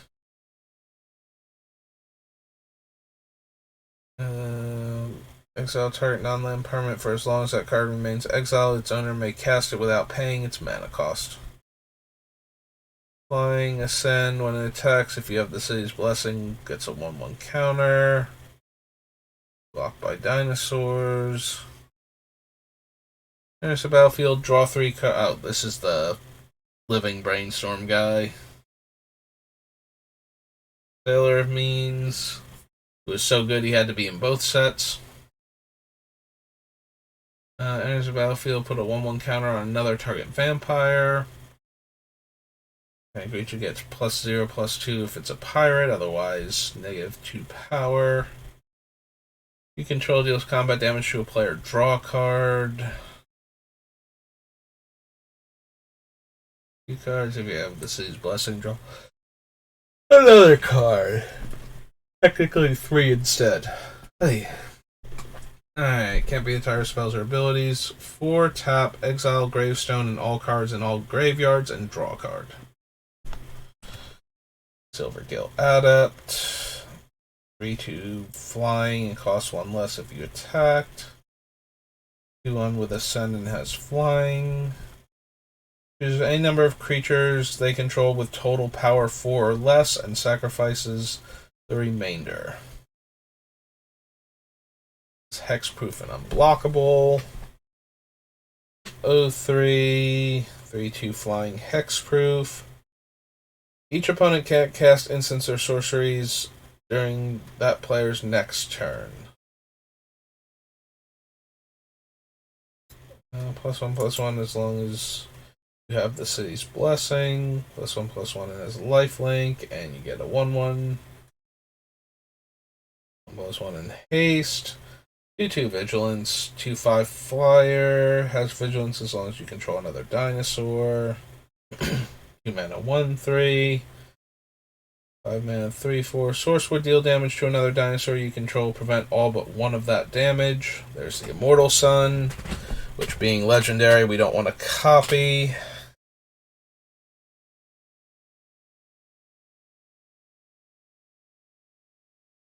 We could always take infinite turns with Time Stream Navigator, anything to turn it into an artifact. And then enough permanents in play. Or we could just not.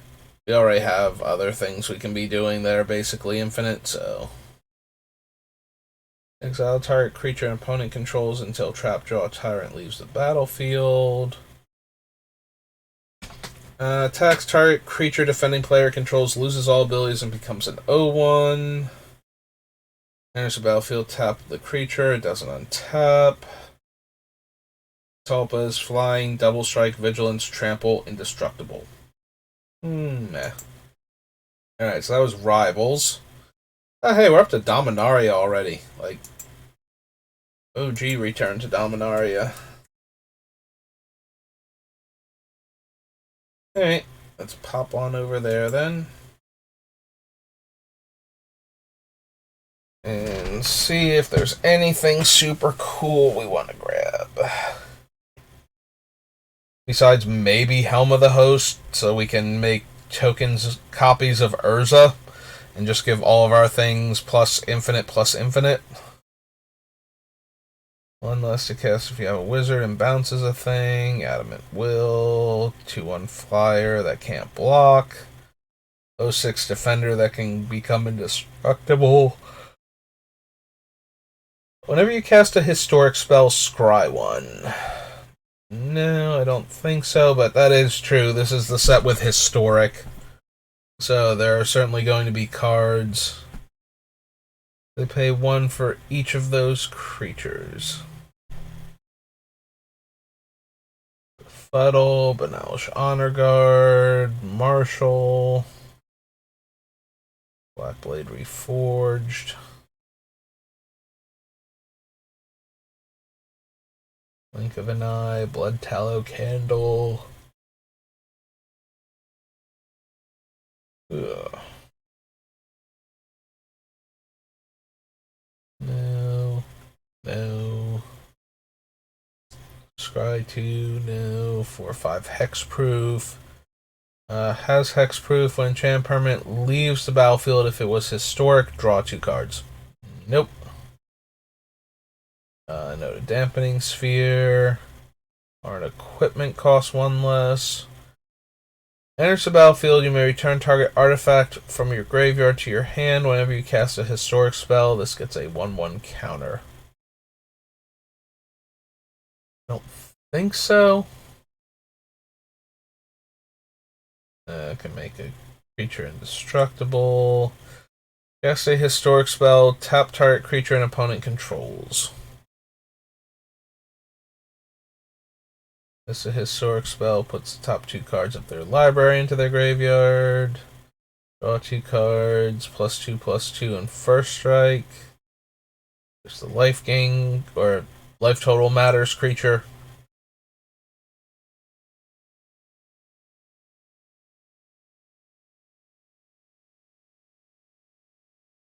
Destroy lands, each player returns 2 land cards from their graveyard to the battlefield. There's also a 6-drop on top of that.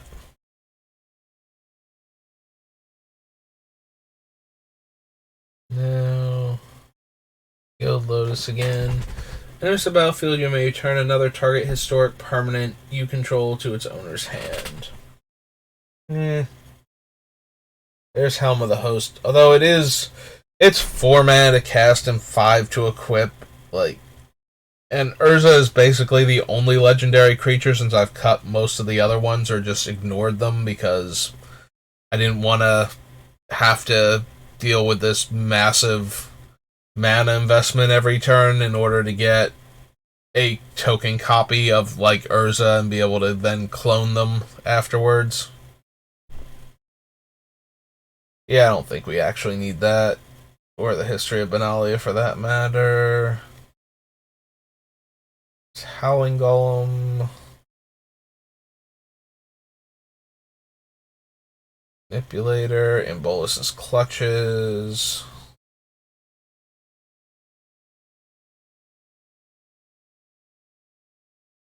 Alright. I do believe we have to consider Joyra's Familiar for the same reason as the, what's his name? From Kaladesh. The Foundry Inspector. A 4 bird 2/2. Alright, Jousting Lance, Juggernaut, Karn, Scion of Urza. Oh, Karn's tokens are 0/0s. Are Urza's tokens 0/0s? I thought they were power and toughness equal to the number of artifacts you control. If they're 0/0s, then we actually get a lot of mileage out of copying them. Alright. Karn, Scion of Urza. Is a 4 mana planeswalker that starts on 5. Don't think we need the Temporal Sundering though.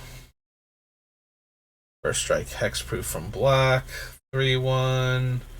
2/2 Double Strike. Flying First Strike Lifelink.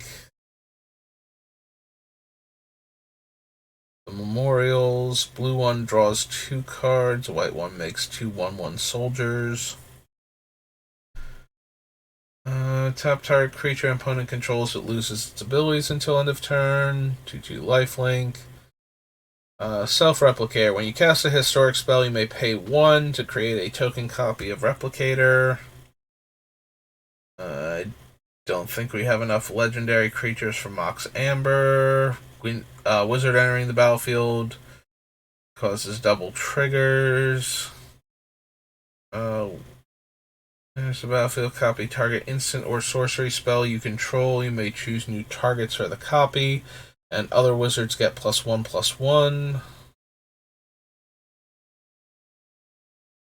3 life until end of turn. Target land you control becomes the basic land type of your choice in addition to its other types. Teferi's Daughter searches up the 1 version of Teferi.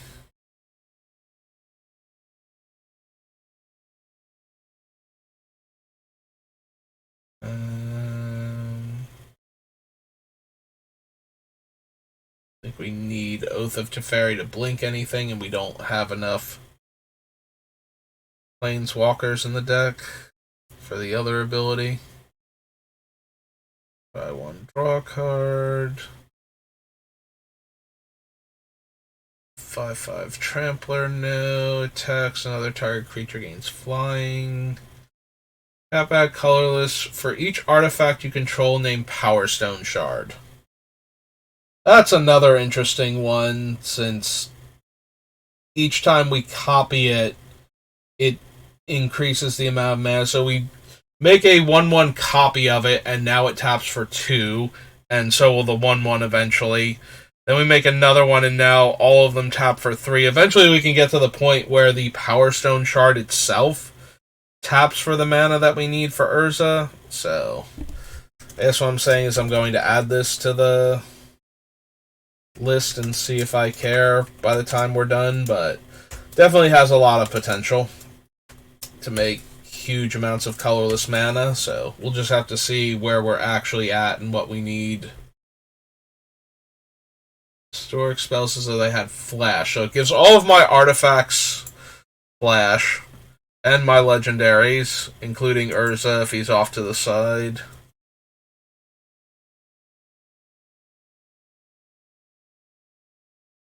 Yeah, okay. Ref. Capuchin. Capuchin. Ship's Mage.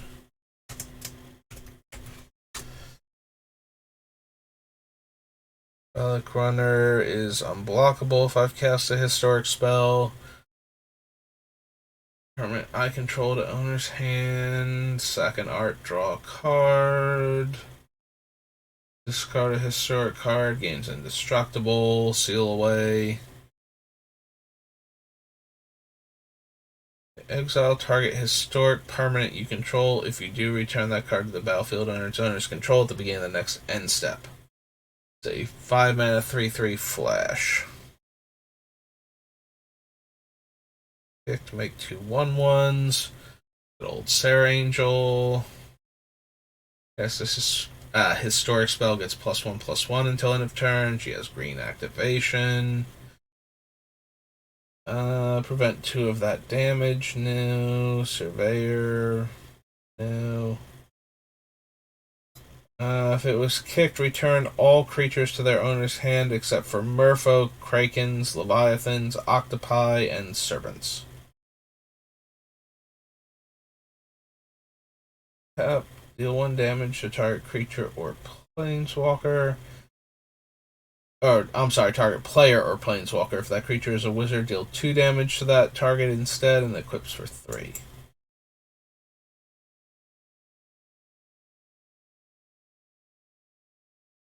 No. Syncopate, no. Teferi, Hero of Dominaria.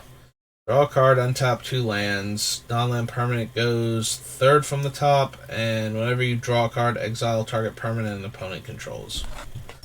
Yeah, nothing that we're particularly looking for. Untap 1 target artifact or creature, gain 2 life and draw 2 cards, and take an extra turn after this one. So no, no, and no. +1/+0 for each basic island you control. Probably not happening. Target creature to owner's hand. If you control an artifact, draw a card. If it weren't a sorcery, I might actually be the tiniest bit interested in that. Cast a historic spell. Return target creature with converted mana cost 3 or less from your graveyard to the battlefield. I don't think I have enough tiny creatures. It's the biggest problem for like all of these things, but like Tashar has like the most combo potential with getting back our cheap stuff, but I still don't think I care enough. Top 5 cards of your library, reveal an artifact card from among them and put it into your hand, and the rest on the bottom of your library in a random order. Artifacts you control become artifact creatures that are 5/5s.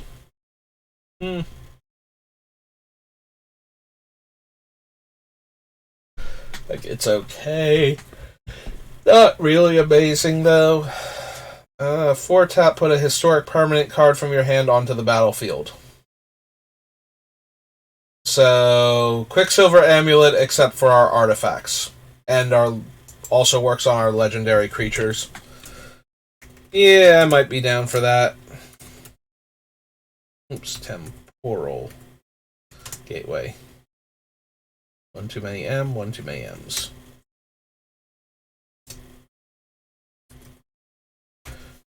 Yeah, no, I have to consider that one. Being able to put things like Darksteel Forge into play for 4 mana, or, well, 8 mana, but spread across 2 turns, probably worth considering. And then any of the other big dumb artifacts that I wind up running are just going to be, like... Also, just being able to put an artifact creature into play with Flash. I would already consider Liberator in this deck, so... Being able to flash in an artifact, something worth considering at least a little bit. Tap target artifact, no. Deals combat damage to a player. Top 5. Store card from among them and put it in your hand. Put the rest on the bottom of your library in a random order. But it is legendary, so it'll probably just wind up like we can't clone it then. Yeah, okay, never mind.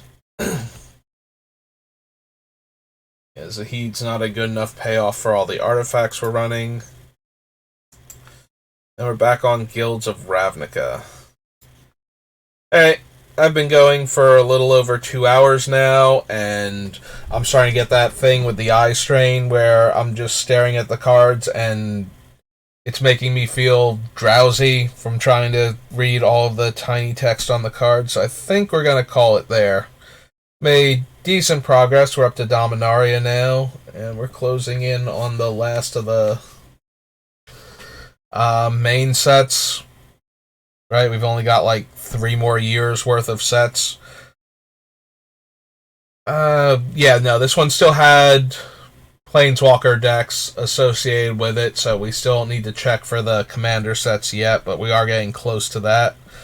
Alright, I'm gonna call it for today. Thank you again to Subscorpion for stopping by just to say hello.